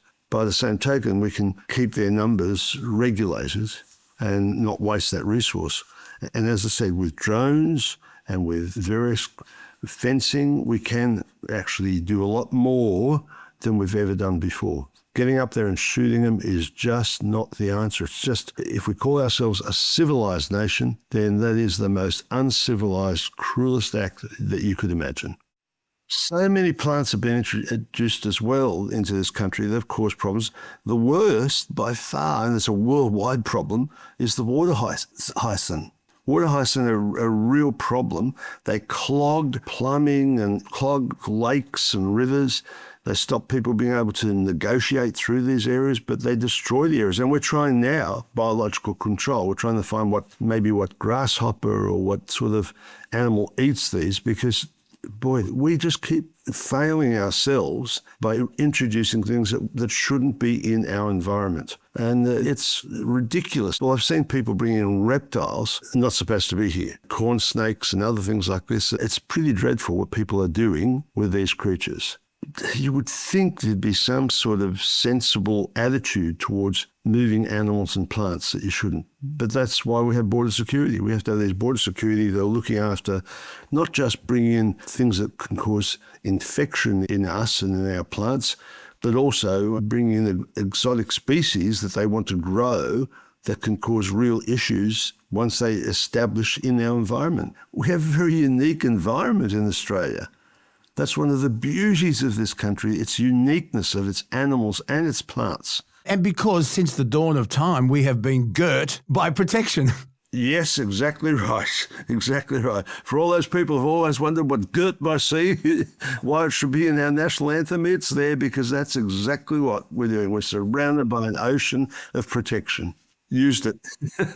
It's a funny... No. It's a funny word, isn't it? I have never once, ever in my life heard the police say, "You in the house, come up with your hands up. We've got you girt." I have to try that one day. You mentioned at the beginning of our chat, and I wrote it down because I really wanted to talk to you about this. You mentioned that a lot of apex predators don't kill for fun, they kill for food, but that's not always right, in my opinion. And please, you jump on top of me if I've got it wrong. I have witnessed cats toy with mice, torture them, play with them, kill them, and they're not hungry. Correct, and they don't eat them. I have experienced foxes when I lived on a farm. They've got into the coop, they've taken the heads off the chickens and not eaten them. Correct. I understand, and if I've got this wrong, even butcher birds will play and kill for fun, even when they're not hungry. Why do some animals kill for fun and not just for food? Yeah, I'm not sure. Is it an instinct to keep their minds sharp, to keep their abilities sharp? Like training. They're if training. food presents itself, it's an opportunity that we don't let go, even though we don't want to eat it. I guess that's all I can think it is, because I don't think they're malicious. I don't think animals are like us. They don't have a malicious streak that, I want to go kill. They don't do that. Humans are the only ones that want to kill for the sake of killing. And the psychopaths just line people up and try and kill them all the time. I don't think we have animals that are true psychopaths, but I do believe that they will do it as training, as some sort of, I guess, are they just entertaining themselves with cats? You often wonder. I don't know, but it's a fascinating question, not one that I can fully answer at all. But yes, I've seen the chicken coops devastated by foxes. I've certainly seen that. And yes, we do all see the devastation that cats can do just for what we think is just for the hell of it. Let's go kill animals. It's just crazy stuff. Commonly asked question, and I've got a listener who wants me to ask you this. If you're going to choose a dog as a family pet, what are your 3 top picks and what are your 3 never, ever, ever picks? Wow. You just showed us, and can we bring August back in? Yep. We'll get a picture on our socials of August, this beautiful German Shepherd. Come up here, August. Let's have a look at this face, Kelsey. Come up here, come on. Have a look at that. Ah. Okay, it's enough. Now, I was watching another documentary. Some of these, by the way, be very careful, folks, when you go into YouTube or whatever. When you see documentaries, they're placed before it was a documentary, but often it's not. Often it's just a show with somebody's preconceived narrative and they present it as fact. But anyway, there was a dog trainer who reckons one of the best family dogs you can get is a German Shepherd. He said because they are like let me just get this right. He said they were like the Swiss Army knife of dogs. They're affectionate, they're loyal, they're great watchdogs, they're protective, they are gentle, but they can also be, obviously, aggressive if trained to be aggressive. But he said that the German Shepherd was the Swiss Army knife of dogs. It was so many dogs in one. But what would your top 3 breeds be? And we're talking a family pet with children in suburbia. What's your top 3? Yes. Well, if you want a large dog, it's hard to go past a golden retriever. But hip displacement. Oh, yeah. Hey, listen, yeah, have I learned absolutely. from you? It costs a fortune. Kelsey's going to be very impressed because I'm not looking up any notes. There's a test called the Penn Hip Test, which was developed at the University of Pennsylvania. They own the rights to it, and you get the X-rays or the MMR or whatever it is. You send it away. They give you back a thing called the Penn Hip Test. And hip displacement in large dogs, particularly golden retrievers, is very, very common. How am I going? Very good, very good. Actually, hip dysplasia was very much my pet research area. We had over 500 samples that we were going to test. It was in German Shepherds. We started on one breed. We were trying to find all the genes, and we had a chap in Germany working with us, an Australian guy who lives in New York, a person in California. We had all these collaborators on this thing, and you know what happened? We couldn't get funding for it. We're trying to find the DNA for hip dysplasia, not just for dogs. I mean, yes, we were going in one breed because it was easiest to start with that and then develop to other breeds, but we were hoping then to maybe extrapolate it to humans because humans get hip dysplasia. And we were trying to find out all the genes because these days, some genetic disorders are being fixed before they occur in a human being by changing the person's DNA. Wow. Oh, yeah. We'll talk about that one day. We'll talk about that. Wow. I'm going to write that down for our next episode. But anyway, back to our three so breeds. golden retriever for you is number one? Golden retrievers, make sure you buy from a registered breeder that does X-ray and has X-rayed for some time, both parents. And both parents have good hip scores. And also, if you can, if the parents have had previous progeny that have good hip scores, that's even better. Progeny testing is a very, very powerful tool when you're selecting animals. Okay, golden retriever number one. Number two. Well, for small dog, Cavalier King Charles Spaniel. Okay. Yeah, and again, they've got heart problems later on in life. We know that. But just with children and a family dog, a Cavalier King Charles Spaniel, very hard to go past. You can't. All right, you know me. I am definitely not one for rabbit food. But these new Power Bee bite bars from Nature Bee, they are the real deal. Crunchy chocolate caramel, peanut, honey, choc chip, proper flavors, real flavors. And here's the kicker. Each one's got 5 grams of protein plus Nature Bee's famous power pollen to give you that natural lift. And they're just $14.95 a box. Perfect when you're on the go between meals or need a pick-me-up on the road. It's a snack that actually fuels you, not just fills you. I chuck one in with my Power Pollen capsules in the morning, and I'm sorted for the day. You can grab a 6-month supply of Power Pollen for just $160, and they'll throw in an extra month and 2 bars of their famous pollen and honey soap for free. So if you want to level up your wellness routine, grab a box of Power Bee bite bars with your next order of Power Pollen. The links are in the description right now.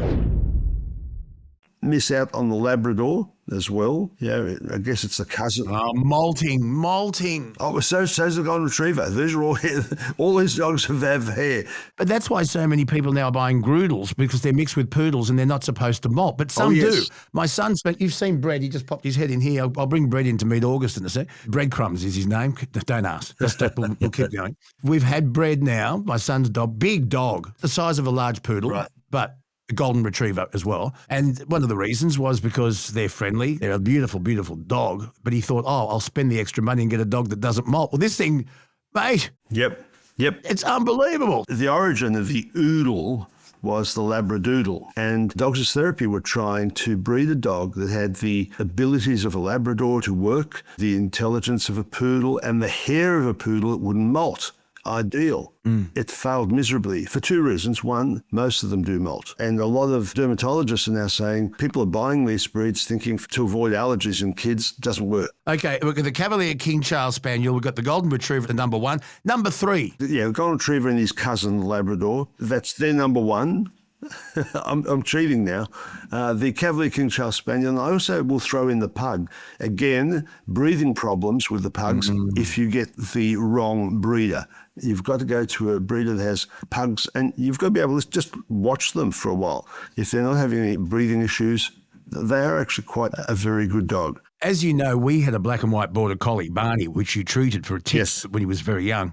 intelligent. He was a lovely dog, but he was a working dog. Yep. And what were we thinking having a working dog when we're going to leave him alone all day when we go to work? And because they're intelligent, they get up to mischief. So I miss Barney. He went to God last year at the age of 16, but probably not a wise choice. A very, very active dog that needs its brain used and it needs to work. Yes, exactly right. Before you buy any family dog, what's your commitment to yourself? What's your commitment going to be to that dog? That's what you need to think about. Yes, you've got to think about pet insurance. We've talked about all these things on Bonafide, and I really love you for that you give people all this information. They should go back and listen to it if they haven't. But if you're talking about a family dog, I do recommend these days pet insurance, because you can have a lot done for it. I agree. So, okay, Golden Retriever, Labrador, Yep. King Charles Cavalier. Yep. Now, if you want a medium-sized dog, What about that expert I saw on YouTube who reckons the German Shepherds? they're close to my heart. But again, you've got to go to the right person with the right dogs with the right temperaments. Some of them, they've bred them to be a bit hyper-excited. If you read the standard, it says needs to be calm, needs to be just watchful, calm, and they don't interfere with anything unless they perceive a danger. And they really do seem to know. They seem to know when someone's going to harm someone in the family or do some problem. Yeah. They just seem to know. That's when they'll stand up. So I do love German Shepherds as a family dog. But again, they're a working dog. So if you're not prepared to do obedience with them, don't do it. And obedience isn't hours and hours of work. It's you go to a club once a week and you spend 5 to 10 minutes on most days doing some training. 5 to 10 minutes is all it takes, not hours of training. Do that 4 or 5 days a week. You'll end up with a very well-trained dog. Again, like any of these dogs, seriously, lights come on in their brain when they hit 18 months, 2 years of age. Yeah, don't expect too much from them, but start their training early, makes it easier. You can train old dogs, you really can. And same with Border Collies. See, I love Border Collies. I used to always recommend them as a good family dog, providing you have the commitment to take them out and do some work. If you've got the time and you've got that, I'll do some obedience with them or some agility. They're great at agility. They love it. And every area of Australia you can get agility clubs near you where you can take your dog. And it burns up so much energy, but it also helps their brain. They love doing it for you. So I wouldn't go past these, but these are breeds that do molt. The poodle is a great breed that doesn't molt and the good family dogs. I have a friend that there was going to be a home invasion on his property. He noticed that the alarms had gone off. The security company had said, your alarms are off, something's wrong. And the dogs, poodles, believe it or not, standard poodles, mind you, the big ones, all came up and out. They were all ready and it drove the people out. The police came and the whole thing, but protected that property and that household was protected from what would have been a home invasion because there were about 3 or 4 people. Poodles, believe it or not, are very good. Yeah. Jesus, a poodle. Can you please send us a photo of that poodle that you had when you and I used to do a regular show on 2GB? She was pink. You painted the pink. He was pink. So what was his name? Schmoodle the poodle. Yeah, and he was a huge thing. And he was painted pink, and you used to take him to the children's hospital. Tell us that story. And if you could find a photo of Schmoodle the poodle, can you send it to us? Yeah, and we'll put it on. I do have it. The reason I got him was to go to children's preschools and hospitals and things, and he was white. But when children that were frightened of dogs saw him, they were frightened of him. Not when I saw him. So I thought, well, he's a boy, so we made him powder blue. But still, children that were frightened of dogs wouldn't go near him. Once he was pink, he didn't mind being pink. Children that were frightened of dogs would be patting him, saying, I'm frightened of dogs, but they were patting him and relating to a dog. You were a gender Nazi back then. He was happy being a boy and you wanted to turn him into a girl. No, he was always a boy. Yeah, I know. Pink's a nice colour. I'm joking. I had pink shirts. I'm joking, yeah. Yeah, I know. I'm only joking. But the kids loved him. I know. So, yeah, that's why he was pink. And we made a little show called Pet Street, which was very popular. Where do we see that? Yeah, we don't anymore. Did you video it? The ABC didn't take it in the end, and I thought they would. Because it wasn't just him. There was also an Australian Shepherd, like a Border Collie type dog. There was a cat. That's the one without the tail. Yeah, there was a cat on there as well that would do tricks. And we had a bunyip. We got a big bunyip made, an outfit of a bunyip. Lord knows if we had it right. I did talk to some of my friends. See if you can find a copy of it. I'd love to see it. But there you go, the big pink poodle. But you've mentioned your top dogs that families should look at. 3 breeds you should never look at for a family dog. Look, the Japanese Akita, and I say that because Japanese Akita. the Akita is a big, upstanding guard dog, fighting dog. And a breeder, a very honest breeder, said, I don't want to sell them to everybody because you've got a loaded gun with the hammer cocked. Really? Not saying I don't like the breed. I love the breed. I judge the breed, and they have to be very affable when I'm judging them, but they can be very sharp. Now, I'm talking in practice, I found that. The Shar-Pei is a breed that you've got to be careful of. Spell it for me. Shar, new word, Pei. Shar-Pei. Tell me about it. Yeah. Now, they're those wrinkly dogs that you see on TV. Very cute looking. But you want to really do a lot of work socializing them and getting them used to being handled, because some Shar-Peis can be, wow, they can really be very sharp. Next, number 3. The pit bulls, the pit bull terrier. Aren't they illegal? Yes. You're not allowed to breed them or import them in New South Wales. That's the law. Right. But guess what? People do. They even import it. Well, how do you get them registered? You just register them as a different breed, and no one questions it. Okay. People don't look at the DNA of the breed. They don't look at anything, and just through they go. And so they can be very, very sharp. They've got to be in the right hands and the right household. Different story. Really, any breed. Yeah. One rule I always say, if you've got a child under 12, you do not leave them unsupervised with the dog. Doesn't matter. Any dog? Any dog. Any dog. That's not my rule. That's a universal rule. Any child under 12 isn't left alone with a dog, unsupervised. It doesn't matter what the dog is. It's like you don't leave young children unsupervised near your swimming pool, even if you have a pool fence. Correct. Dr. Rob Zabbat is with us. Just one last thing. When Barney was with us, we used to go to the leash-free dog park. Yep. And it was great. It was great socialisation. He didn't really pay much attention to the other dogs. He just wanted the ball. But it was interesting after all these years to finally see boxers and Dobermans with their tails. Yes. It's now illegal to dock the tail of these breeds, and there are other breeds that had their tails docked, Rottweilers, for example. Why did we dock their tails, and do you think it's a good thing that we stopped the practice? We docked the tail because of, back in the day, various reasons. With those breeds, the Rottweilers, for example, had the tail docked to stop people grabbing them by the tail. Now, their function was to go with the butcher to sell meat, believe it or not, and protect the meat cart. And if someone could grab them by the tail and pull them away while somebody else steals the meat, it was a problem. Some of them had a reason. I'm not sure that the Doberman had an absolute reason. It was aesthetic reasons, More than which I anything can't else, understand. that's what it And was. some breeders actually used to cut their ears to a point. Oh, yes. That's been Jesus, illegal. what was that? That's been illegal in Australia. That's purely aesthetics, and that's been illegal in Australia for many, many years. And if you want a dog with a short tail, there are dogs like that. They're genetically born with short tails that have no genetic problems because of that short tail. The short-tailed gene does exist in corgis, in Australian shepherds, but not all corgis are born with short tails. Not all Australian shepherds are born with short tails. What's the purpose of a tail? I thought it was for balance or something. That was exactly right. It's also a clear indication that the dog might be happy. Yes, though a waggy tail doesn't necessarily mean happiness. It might mean I'm challenging you, especially if the tail's straight up and it's wagging a bit. Yeah. He wants to know that tail's there, and this is a challenge. What are you doing here in my house? Get out now, I'm I telling always you. thought the waggy tail was, hello, I'm pleased to see you. If it's down, if it's horizontal, or yes. If it's up, right up and wagging just that bit, it's not, I'm happy to see you. It's a bit like, I'm ready to challenge you. And what are you doing here? Why do cats and dogs have tails? Balance. It really helps them balance. It helps them balance in walking, in trotting and galloping. It also helps them balance, would you believe it or not, when they go to the toilet. We have a breed of dog, Old English sheepdogs. We thought, and they used to have their tails docked, and they have so much hair. The standard says profuse hair. Now, we thought they'd have a lot of problems once they go to the toilet when they had to have a tail. It's been quite the opposite. The tail allows them to balance properly and tuck their legs right under so their bottoms are facing the ground when they go to the toilet, and they're not making any mess on themselves.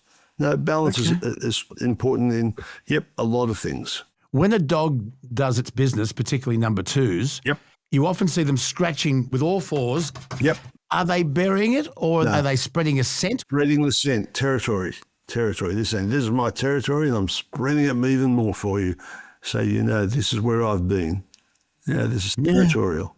Look, there's a lot to talk about. You got to go, but we will talk to you again soon. If you've got a question for Dr. Rob Zammit, veterinary superstar, please write to us, lukebonerradioguy@gmail.com. What have we learned today? Well, don't mess with the environment or the environment will mess with you badly in the future as human beings.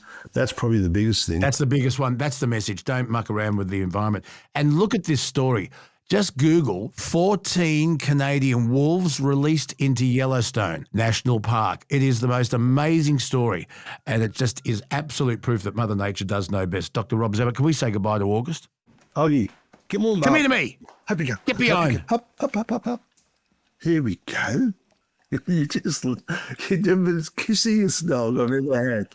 Why do dogs lick your face? It is a social thing. People say, oh, it's just because they smell the food around you, on your beard, especially with me.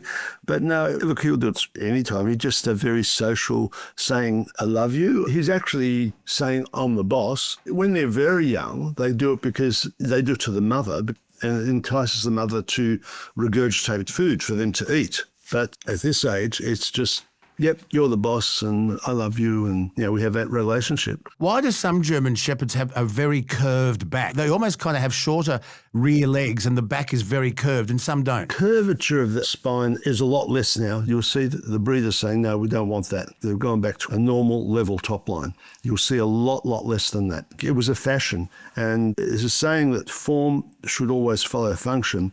But it became a case of form was following fashion, and it stopped a lot. They were doing it to try and make the breed shorter so that there would be a stronger back. That was the theory, but it's now been shown it's rubbish. It was causing some fusion in spines on x-rays myself. And now the breeders, if you go to a German Shepherd show, you won't be seeing that at all. Dr. Rob Zammit, thank you so much. I love August. And you and I will catch up soon. LukeBonerRadioGuy@gmail.com, and that is Dr. Rob Zammit.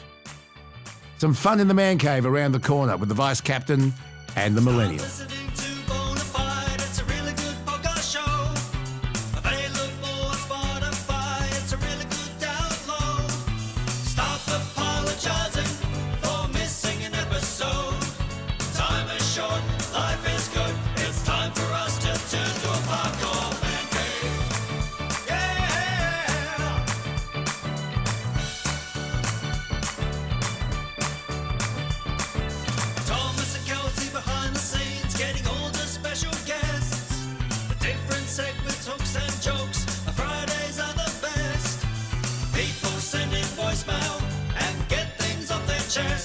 It's enough to make Luke Boner believe that his podcast will take the lead. A podcast man cave. Time to get together with my good mate Adam McDonald, the Vice Captain of the Man Cave.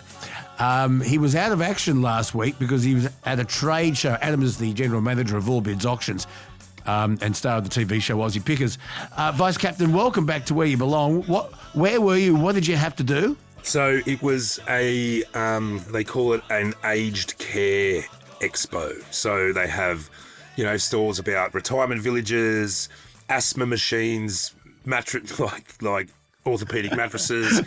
So basically, I was there, and I felt like I was chasing ambulances there. Were you flogging antique wheelchairs and Zimmer frames? What's the story? No, I'm not flogging anything. I'm saying, what do you have to sell before you go to the good God? That's what I was doing. Before your vultures of family take over. That's right. Why don't you sell it now and enjoy the money? That's what I was there to do. I did it last year. It was always quite fruitful. I've got some good gear out. Tell me, what did you get out of this one? This one, I got a fellow that, if anyone knows cameras, a gentleman came there. He was there with his mother. His mother was quite elderly, and they said, I've got a collection of vintage Leica cameras. And I said, yeah, the Leicas there, if they're very collectible, probably the Rolls Royce of vintage cameras. And he said, we've got over 1,000. So, I'd probably knock each one of them out for about maybe $500-600. So they've got a lot. So I'm hoping to get my hands on that collection. Yeah, my mum had a lot of paintings and a big antique sideboard and quite a few things. And she sold them. and it helped her move from our family home to where she ended up going to tea gardens for a while. And I said, yes, sell as much as you can. The stuff that she sold, I loved, but no house is big enough for these. There was one antique sideboard. It went the length of the dining room. Yeah. And do you know what else? And I read this somewhere, and you can either confirm or deny this, but I was watching a documentary the other day on a Sydney bloke who deals with and restores pianos. Now, back in the 1920s, before the Depression, and then through a couple of wars, Australia had a huge percentage of Australian households had a piano, and it was usually an upright, it was that, and the old radiogram took pride of place in the living room, because that was the entertainment. There's no YouTube. There's no Instagram. There was no TV. You could sit around the piano, sing songs. There was no Nothing. TV. And so all these Australian households had these beautiful, beautiful upright pianos, and now they can't even sell them. And this bloke collects them, and he either rehomes them, but people don't want them anymore. There are electric pianos with weighted keys that give you a similar sound if that's what you want. And what he does is he takes them apart very carefully, restores the beautiful timber, and then makes other pieces of furniture out of them. It's actually a really good story, but it's also sad to think that part of Australian tradition's gone. Well, I'll tell you now, if someone comes to me and says, I've got an upright piano from the 1940s, I will say keep it, because they don't sell. Like, we call them anchors now. That's all they are. No one wants them. I mean, I've got a baby grand Bosendorfer here in the showroom at the moment. Very collectible. I'll probably sell it for about 40,000. That's a good piano, but upright pianos, nobody wants them, and it is a shame. They were beautifully made, and they looked nice, like they were a part of the furniture. You know, like they were part of the household, and everyone's sitting around and singing songs, and on a Sunday night as the entertainment. It was a wonderful thing, but it's a changed family world. sing-alongs, yep. And people who couldn't play had the pianola thing where you pump the pedals and the sheeted music ran through, and you would sing along, and you didn't have to play the keys. So it was kind of like 1930s karaoke. Exactly what it was. What would you do if you had a vocal range like mine? Do you just hum along, or the family say, Adam, just shut up, you're terrible? They did. I don't know if they had Metallica sheet music back then. I guess your repertoire would be rather limited. I'm just going to say there's a little bit of Australian nostalgia here, and I'd love your feedback on this. So a piano was in nearly every, and my mum told me, because my grandfather, her dad, was very musical. He played violin. He played violin in the Sydney Orchestra, but he was also a pianist, and he played the organ at St Philip's in York Street in Sydney. He was the resident organist, and Mum was musical, she had piano lessons. But she said so many Australian kids back in her era had piano lessons, number one, and tennis lessons, number two. Yeah, right. When Wonder Boy was growing up, we were always pushing him to play an instrument, and the little fucker got to choose, so he chose the tuba. Oh, God. And I can't understand... You can't understand what it's like having a 7-year-old and dragging a tube around that's bigger than him, and then having practice at home and bop, bop, bop, bop. It was unbelievable. Thank God he moved on, and now he plays the bass guitar. But yeah, the tuba was a thing. There was another instrument that haunted parents, and maybe even to this day, and the millennial, I don't know, she might have a thought on this. Every kid had to play the recorder. What a dreadful! Oh, yes. What a dreadful! Kelsey? You were musical, and I remember you played drums in your school orchestra. You played the snare drum, and you could read music. Did you ever have the recorder as compulsory music? I think everybody had to play the recorder in primary school. Did they not? Yeah. Yeah. Three blind mice over and over and over. I wonder if there are any professional recorder players out there. You know, like is somebody, can you get into like the symphony orchestra with like a recorder? Absolutely. No, absolutely. no. There's not a recorder. The recorder has the same fingering, kind of like a clarinet. I play the clarinet, you know. Yeah. Well, the fingering is very similar. However, probably the most famous recorder you will ever hear, both of you, was John Paul Jones playing the recorder. That's the background to the intro to Stairway to Heaven. It's not a flute. It's a recorder. Wow, that is the best piece of useless information ever, Skipper. So there is a future for recorder. No, there's not. You just have to start at A There's minor not. and go down in semitones, basically, and it sounds pretty close. My sister, when in primary school, had to learn a musical instrument, and hers was the trombone, and and her arm couldn't reach the NB. She couldn't, and you're right. She would stand there in the lounge room next to the Beale upright piano, which I've inherited. That's the one in the man cave, and she was absolutely tone deaf. Ah, Kelly's trombone. What musical instrument did you have to play, and do you still hate Three Blind Mice and Frere Shaka? And do you still hear the recorder? It's the same tune. Is it not the same tune? Very close. Three Blind Mice and Frere Shark. Yeah, same tune. I played drums as a kid, and my father hated it. Nah, it was terrible. But I was enthusiastic. But then he said to me once, when I said I'm going to join a band, he said, why would you sit up the back when you get the chance to stand up the front? And he convinced me to sell the drum kit and buy some microphones. And that was the beginning. Ringo was up on the platform, remember? So just remember that. Yeah. And I was a drummer, and that's how I met Kelsey's mum. We were in a band together in year 8, 1975, and I was the jazz drummer. And I agreed with your dad until I saw the Daly Wilson Big Band, founded by Ed Wilson, a bone player who did all the arrangements, and helping him on arrangements was the drummer, Warren Daly. And Warren Daly from the Daly Wilson Big Band was right up the front, Adam. And I saw this incredible big band playing. They're sponsored by Benson and Hedges. Can you believe this? This is back in 1977. I saw them at the Warringah Mall in Brookvale, outside what was then Grace Brothers. That's where the stage was. Sponsored by Benson and Hedges. And they had young girls in golden short skirts and tops, looking a little bit kind of like the meter maids on the Gold Coast at the same time, very glamorous. Oh, yeah. And they were giving out Benson and Hedges cigarettes to everybody in the audience. That's unreal. Remember tobacco used to sponsor everything. Oh, yeah. Like sports, absolutely everything. The business was huge. Oh, tobacco. Well, they had so much money and they were in the business. They claimed of not getting people to start smoking.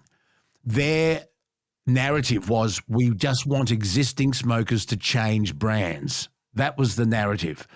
We don't want more people to take up smoking, because they before advertising tobacco products was banned in the late 70s, they had a caption and a voiceover at the end of the ad saying medical authorities warn that smoking is a health hazard. That's all they had to say. Yeah. Their pitch was, we don't want people to start smoking. We just want existing smokers to change brands.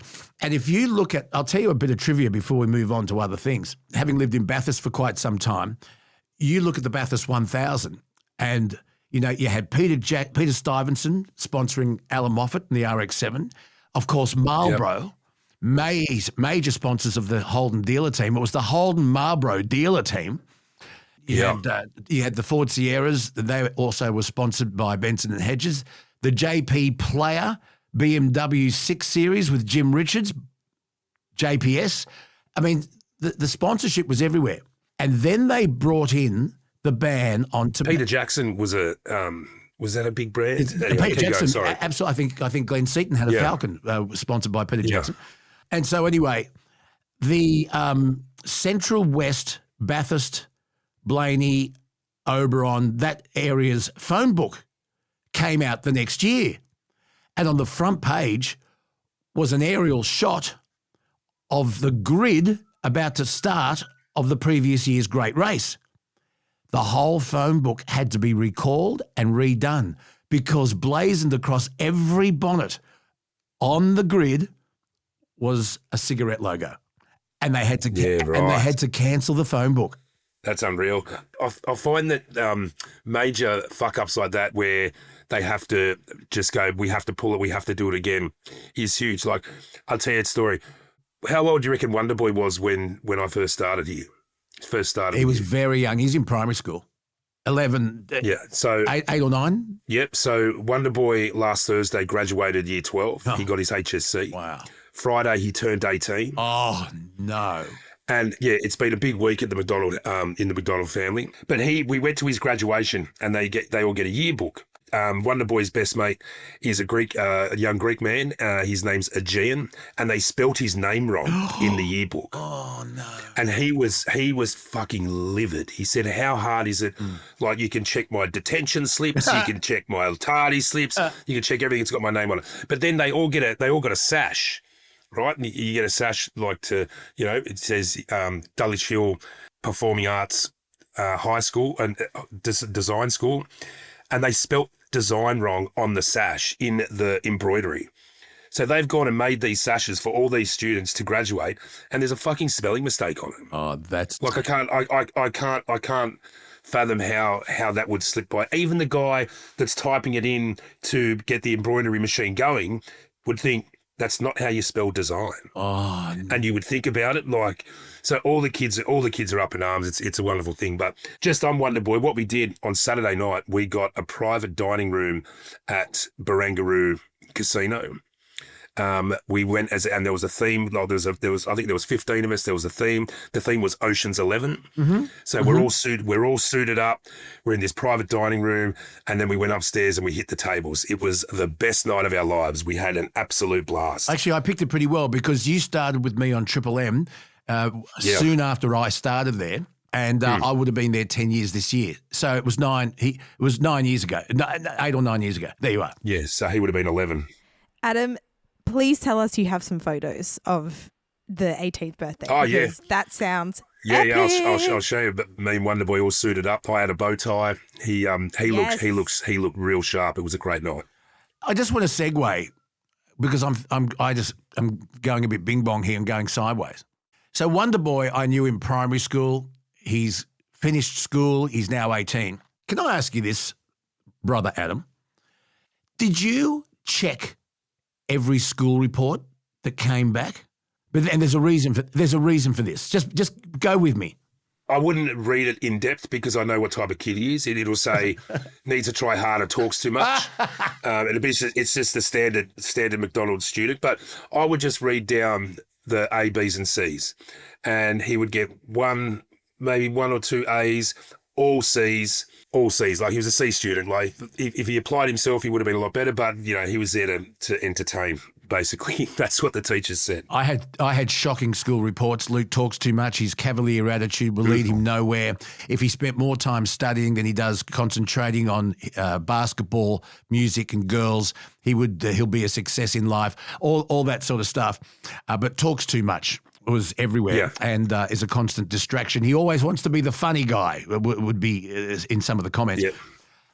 There's a story. The Minister for War and Finance, Kelsey's mum, she looks forward to school reports and she takes them pretty seriously.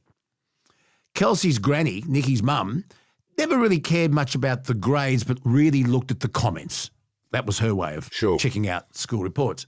But Kelsey, the millennial, has a great story to tell about a school report that she successfully hid from her mother, and it has only just surfaced. Millennial, tell the story. We talked about this in the previous episode, but Kelsey, just tell the vice captain this great yarn. Yes. So my dad is over from Perth at the moment, and he brought back all of like our old photos and stuff like that. He's getting to that old age where like he feels like he's got to pass stuff on. In this pack of old photos and stuff we got, there was an old school report that we actually had it framed, and it was actually up on the wall at Dad's house because it was so bad. And the reason that Dad had it was because I begged him to please don't tell Mum that this report has come in because it was really bad, and we forgot about it. Luckily, because I think that's the benefit of divorced parents. I think I just kind of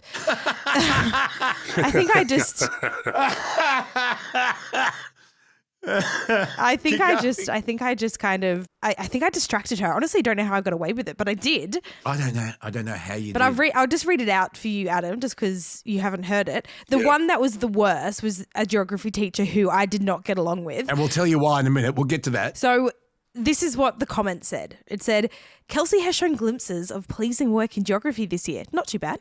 Unfortunately, Kelsey is too easily distracted by phone or MP3 player to work to her full potential. It is time for Kelsey to take the mature decision to improve her effort and attitude in class. Year 10 is an important year and Kelsey will not enjoy success unless she takes a more committed outlook towards her studies. That was one of the worst ones. But all of them, all of the reports, all of the comments in the reports were essentially along that line, besides art, and besides English. So, yeah, I'm pretty proud of myself, though, that I managed to hide that from Mum. Okay, now tell that's great. Now tell Adam why you didn't get on with this geography. Adam, if you worry about the standard of education in our system at the moment, if you are at all worried about the dedication of some teachers, a minority of teachers, have a listen to this. So the reason why I did not get along with this guy was because he did not teach us anything. He would go get a Subway at the start of class. I kid you not, he would put on Twister, the movie Twister, and then come back about 10 minutes before the class ended and finish eating his Subway, and then class would end. And he did that about 40 times, right? So then... Adam, the same movie. He didn't even mix it up always for them. The same movie.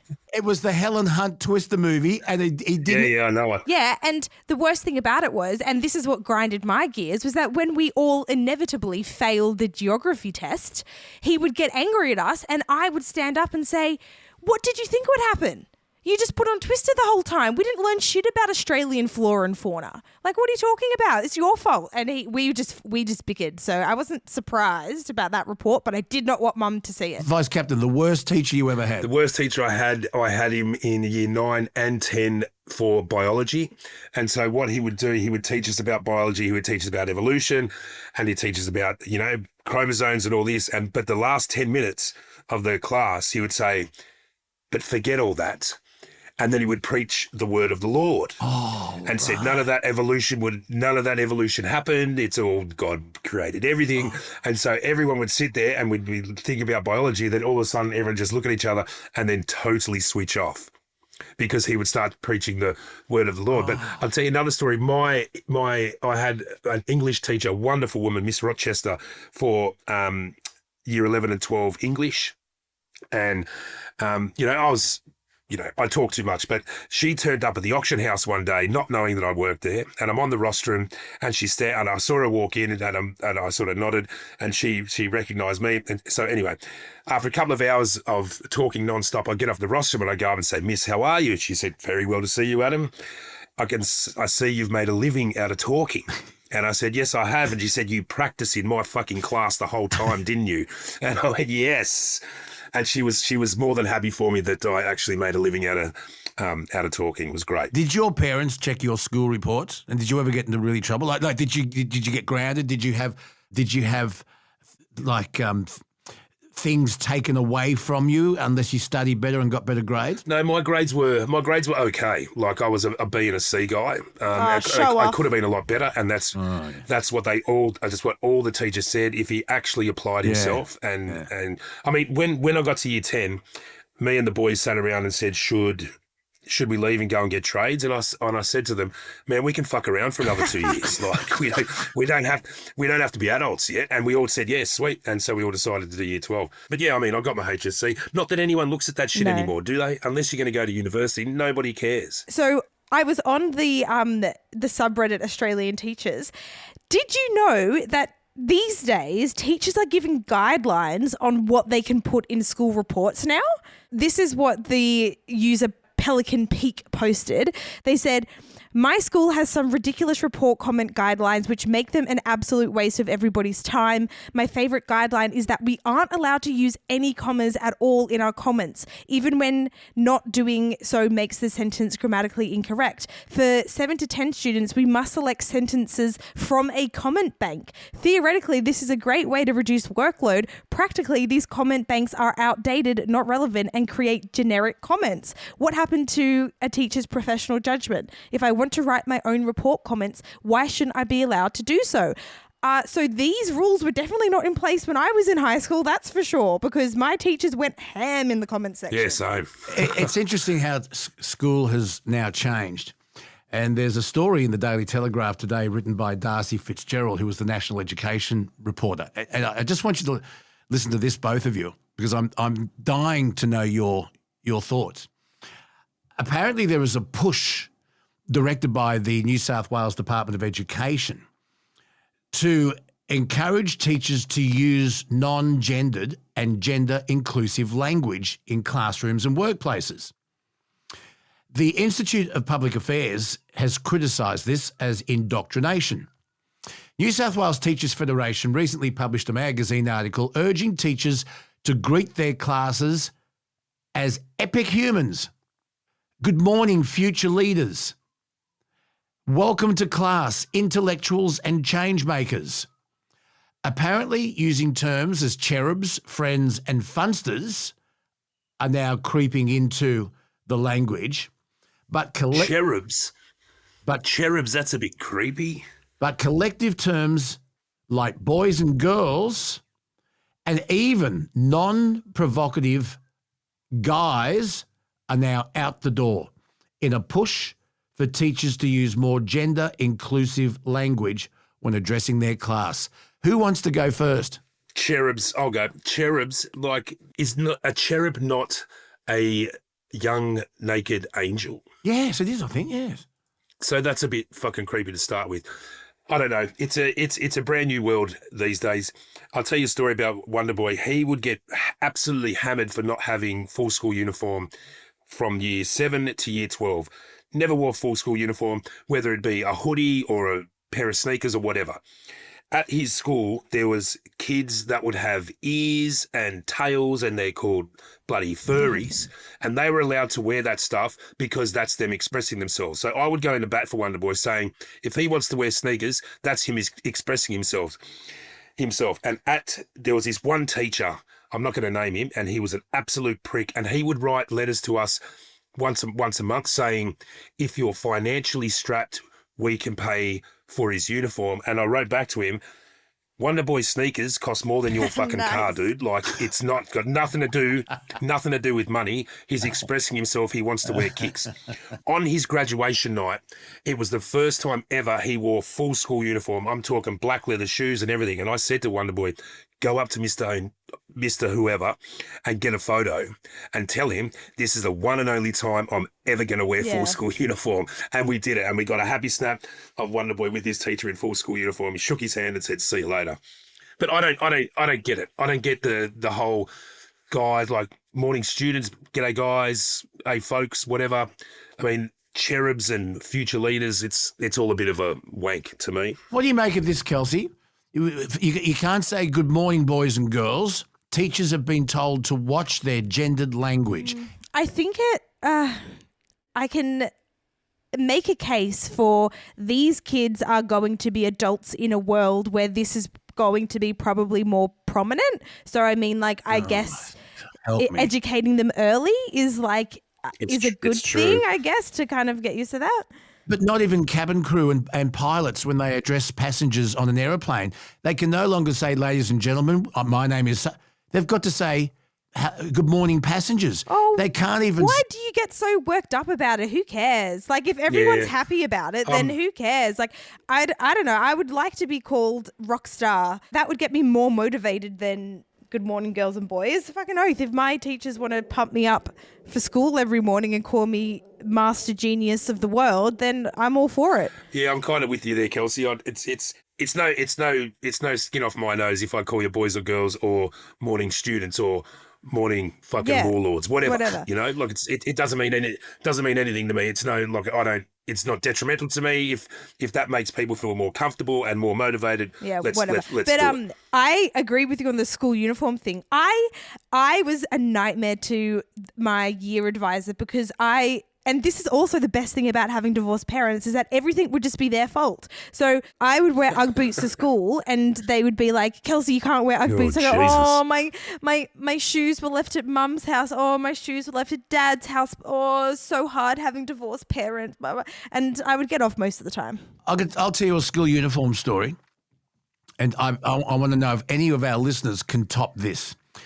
Back in our day, vice captain and millennial, things were a little bit tougher, and you had to wear black leather shoes. And it was one of my jobs at home to shine the shoes, but you had to wear proper school uniform.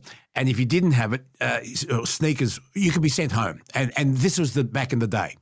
And they had a clothing pool for people who couldn't go and get brand new stuff, and you were given it.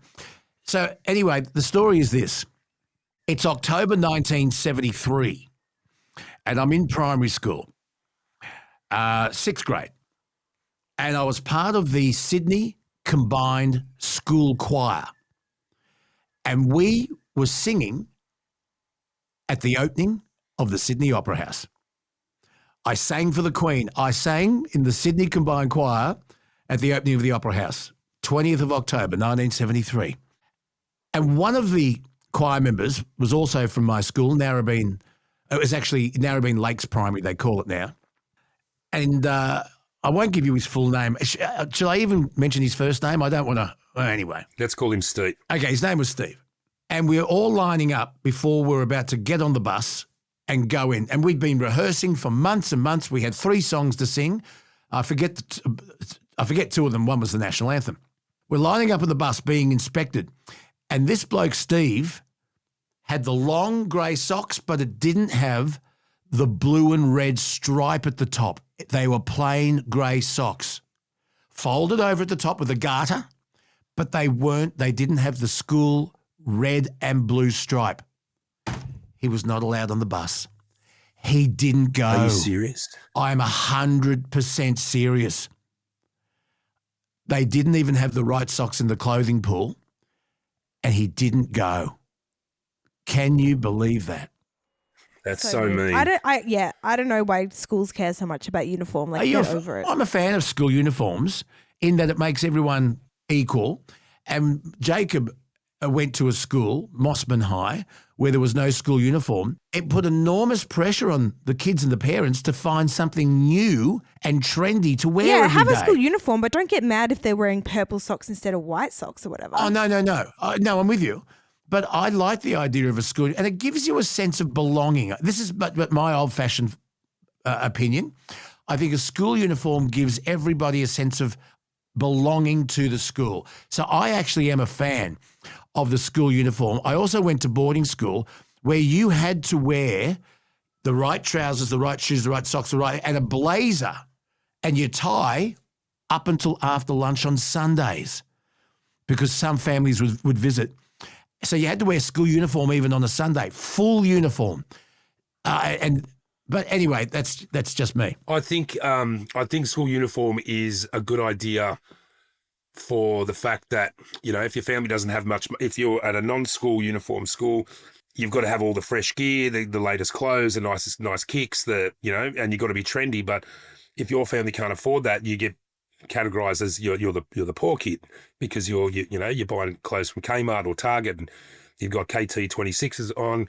And so with the school uniform, it makes everybody even. Like there's no judgment of how financial your family is. So I agree in that sense. But, Wonder Boy went to an art school. Like he had to put an art portfolio together as an artist to go to this school. And they were so anal about the school uniform. I just didn't get it. Like if he wants to wear a hoodie, he's expressing himself. He's a fucking hoodlum, whatever. I just didn't get the whole. The school jumper's grey, and just because his has got a hood on the back, I couldn't understand. Well, I tell you what, he's turned out to be a wonderful young man, and congratulations he's a great kid. On him becoming an adult now at 18. Unbelievable. Vice Captain, we've got an email from a listener, Liam. It reads, "Hi, Luke, Millennial, and Vice Captain. A few years ago, myself and a mate found these Duff beer cans for sale at a local bottle-o, and you can see the pictures of these cans on our Facebook. We got a 6-pack to try them. Tasted like absolute shit being American beer, but I kept 2 unopened cans just for display. I was wondering if you could ask the Vice Captain of their backstory with them coming onto the market and what they're worth. I've heard a story about a company got into a lot of trouble for producing them due to licensing, etc. I'm sure they're talking about the Simpsons. These Yeah. what are they worth per can unopened today? Not a great deal, to be honest. They made a hell of a lot of them when it first came out, and they were everywhere. They were in every bottle shop. And like Liam said, the beer, it's like flat 4X. I don't know if it gets any worse than that. But yeah, they did bring it out just for promotional for The Simpsons, but I'm sure you can still buy it. Like, I'm sure you can still get it in places. But yeah, as a resale value, I don't think there's much value there at all. It's one of those things you put a 6-pack in the man cave, just as a reference to The Simpsons. But resale, sorry, Liam, it's not. There's nothing there. I've got a promotional can of when the Choir Boys decided to pull up stumps. There were some Choir Boys memorial promotional beer cans released. And we had them at Triple M, and I've got a couple down in the man cave. Do I hang on to them? Is it just for me? And Run to Paradise was such a great song. Do I hang on to these beer cans just for the memorabilia? Or I don't hang on to them for monetary value, do I? No, I mean they're important to you. They're part of your your music. Your love for music and stuff. So, like you said, great tune. But as far as, I mean, with collectibles and with the shit you put in your man cave or your womb tomb or whatever you want to call it, it doesn't have to be worth a lot of money. It just has to be worth something to you. And it brings you back, it's that nostalgia or that memory that, I remember I saw them at the Bridge Hotel and it was one of the best nights of my life. I pashed off with the barmaid, whatever. And it's that whole nostalgia that you hold for that item. It's like, who gives a fuck what it's worth? It's worth something to you. Yeah, it is worth something to me. So I have kept it just because I like the Choir Boys, but I only really like Run to Paradise. But how good is that song? Did they do any other songs? I don't know any other songs. We've got some more feedback here. Long-time listener.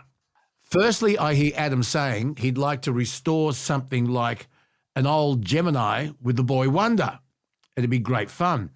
I've included a couple of photos of my old Escort Mark I.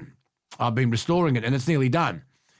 This is an original Lotus twin-cam Escort, 1971 model, like they used to race at Bathurst. I know you've said there was only one Ford you'd permit in your driveway, but I hope you would allow this one too. Mine would be a 1973 to a 1975 XB GT two-door Ford Falcon, preferably done up like a Mad Max Pursuit Special, but I just love those two-door GT Falcons. I really, really would love one. Adam, you've had a look at this. What do you think of it? I think it's great. It's a beautiful looking car. I'm not a Ford guy at all. I'm a Holden guy. But that Escort's a beautiful little car. I'll tell you what I've got here in my showroom at the moment, though. I have a 1986 Ford Sierra RS Cosworth. Uh-huh. You know the Cosworth? The Cosworth is like the English version of the Escort. It's a beautiful little car. It's a good little 2-litre. But, I mean, I think those restoration projects between father and son are an absolutely great idea. I sort of did it differently with Wonder Boy. What we would do as a father and son project, we would go around to all the auction houses around Sydney and buy all the safes that were locked with no key, and then we'd drag them home and we'd break into them. That was our thing. And we'd sit there and we'd make a plan on how the best way to break into it without burning the contents. And it was a really good father and son project. When I moved out of there, I think there was 7 safes in the garage that we busted into and found absolutely fuck all. Not one thing in one of them. Do you know the Ford Sierra, the Cosworth Ford Sierras made history at Bathurst in 1987. They finished 1-2 and they had tricky fuel in them, but they also had illegally modified front wheel arch guards, which allowed their cars to run taller tyres. Their 1-2 finish, they were disqualified, and that made the bloke who came third come first, and that was Peter Brock's There you night. go. What a way to get it. Peter Brock, that's how Peter Brock got his 9th. It was because of the disqualification that followed the 1987 Bathurst race. So there This you are. Cosworth it's a beautiful little car. There'll be fast little things. I'm still amazed at how small these cars can be, but how quick they can be. And they're like, when you drive them, they're like driving a slot car. Like they stick to the road. There's no body roll. Yeah. They're they're good, fun little things. I used to have a mate that used to run. He used to race mini minors, and he had this mini miter that it was a 2-litre twin Webbers. It was a faster stick, and it was literally like a slot car. Like there was absolutely no body roll. It would stick to the road. You couldn't slide. You couldn't go sideways. It was a fun thing to drive, and you could get through the gaps that you would never can't even imagine. Well, just remember the Mini Cooper S is one of the few cars that not only won its class, but it won outright at Bathurst. They were that's unbelievable. I know, unbelievable. We've got a second part of this email, Vice Captain. Secondly, regarding streaming, I have this NVIDIA Shield TV box that costs around $360. Sometimes you'll see it on special for $298. And you can have it programmed to watch all sports and movies and TV shows just released, just needing the data. Do you need to have it programmed? I don't know how to do it, but my mate does it in around 40 minutes. No more being limited to 2 streaming providers. Love the podcast. Do you know anything about it? Absolutely nothing. I got told the other day, though, do you remember that Seinfeld episode where Kramer gets illegal cable from the 2 Russian fellows and then convinces Jerry to get it? And they come in and I think they were doing an intervention for someone, and the Russians come to try. Anyway, I've been told that you can get some people to come over and they can put a box in that you can get every single channel across the world, like thousands and thousands and thousands of channels, and it's all for free. I think it's about $500. You pay these fellows, and you can illegally download anything you like. We don't want to encourage people to break the law. Don't do it. Do not do it. Don't start doing it, but as long as you do it with us. Change brands like the smokes. Yeah. Exactly. We don't want new smokers. We just want existing smokers to change brands. Millennial, you think you found Adam's biggest hater? So this is from Shane. Hi, Luke and Kelsey. Just finished listening to the Man Cave segment on episode 61. I am concerned that the Vice Captain's brain is cooked. His conspiracy theory that the attempted assassination of Trump was, quote, by a 13-year-old kid, staged, perfectly planned, bullshit, laughable and horseshit is an opinion completely lacking comprehension and logic. The facts are that Trump was almost killed by a 20-year-old who had meticulously planned the attack and was later himself shot dead by the Secret Service. A firefighter in close proximity was killed in the assassination attempt and 2 others were critically injured. If Adam could provide any evidence to support his outrageous claims, I would be glad to hear them, and perhaps he might even change my mind. Adam. Shane. I think poor Shane is just getting caught up in the media hype. Tell me this 20-year-old could make that shot, high wind from that distance. I just can't fathom it. I just think you get caught up in the mainstream media that photo of Trump with the bleeding ear and hand pumped in the air. Tell me that's not a setup. Like, there's absolutely no way Trump would have won that election if that assassination attempt didn't happen. It was totally staged. The poor, and my heart goes out to the family of the deceased security guard, but collateral damage, dude. Like it's the run for the presidency. They don't give a shit. He's now the leader of the free world. If someone had to lose their life, that's what they did. Total setup. And I'm more than happy to talk to you more about it, brother.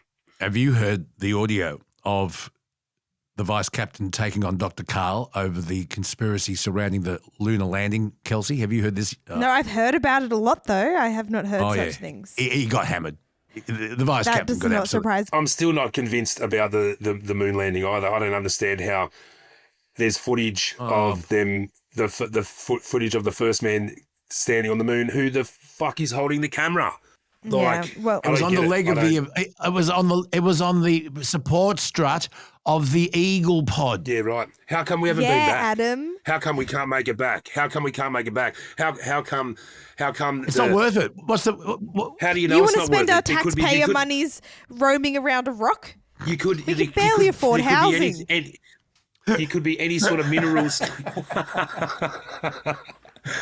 There could be all sorts of minerals or whatever up there, and we could explore it more. But oh no, we've been there once. We don't need to go back. Fucking bullshit, absolute bullshit. The computer that got us there is the size of a fucking iPad.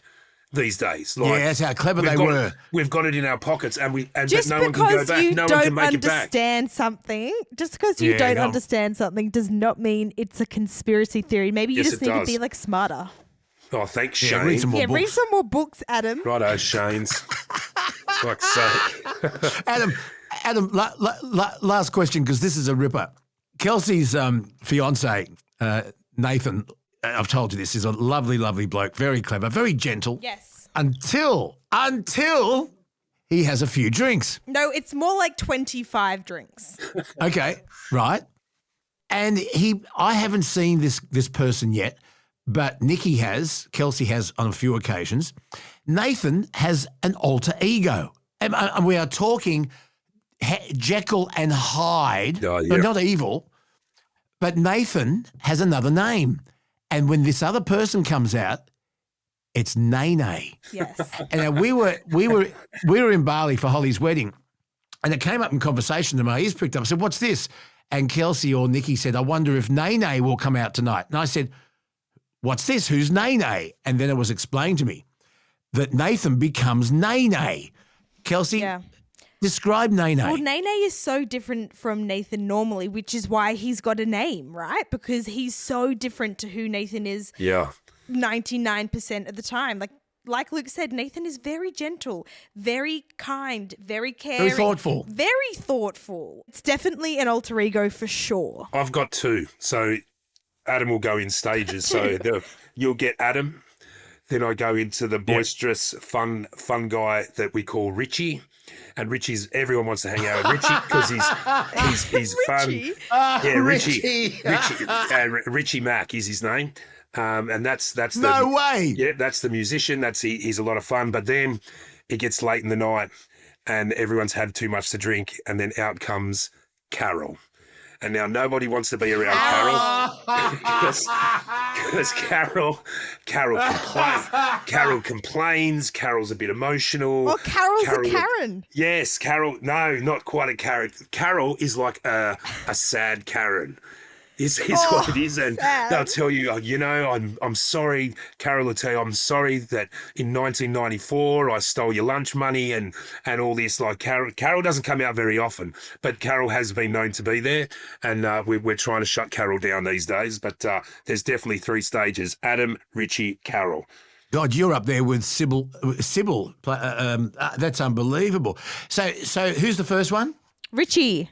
First is Adam. Richie and then First is Carol. Adam, No, but then Richie Adam, has a- Richie Mack. Richie Mack's the fun guy. That's who you want to hang out with.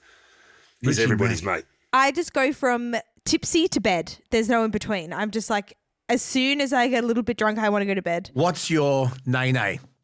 Listeners, do you have a Nene, a Richie Luke, Mack, or what's a... yours? Because you definitely have one. I just don't think we've named it.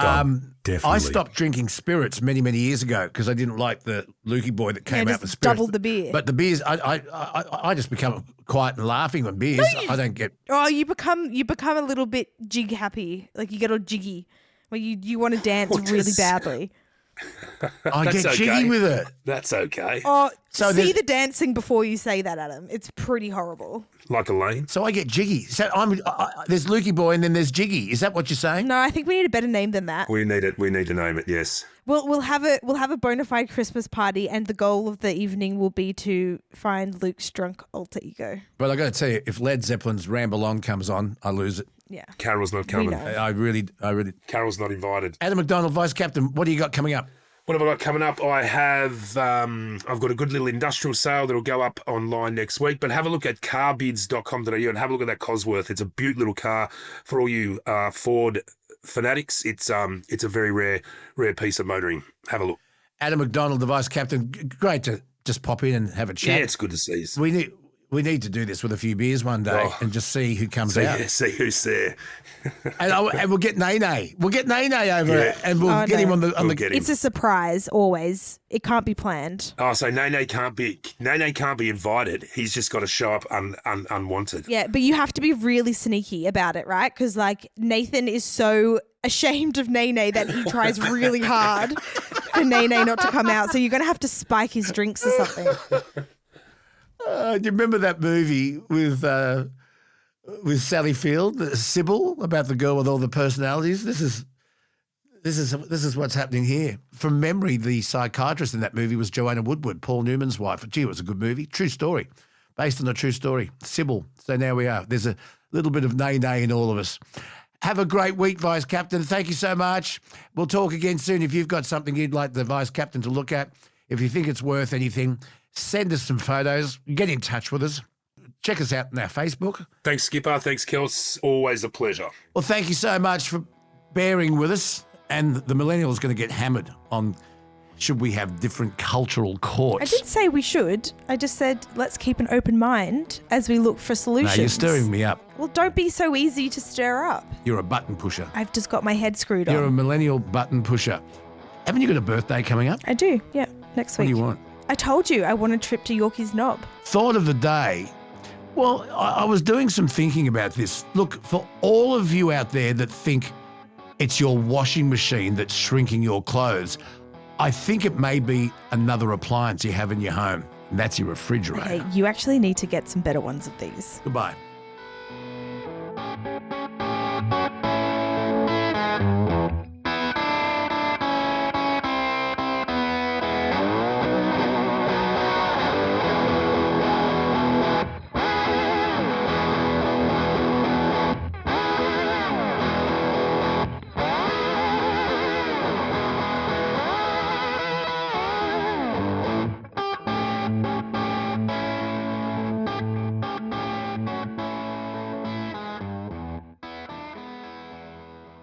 Need a post-show pick-me-up? I know what I'm grabbing. Nature Bee's new Power Bee Bite Bars, packed with protein, boosted with pollen, and they're bloody tasty too. And they're just $14.95 a box. Pair them with your Power Pollen capsules.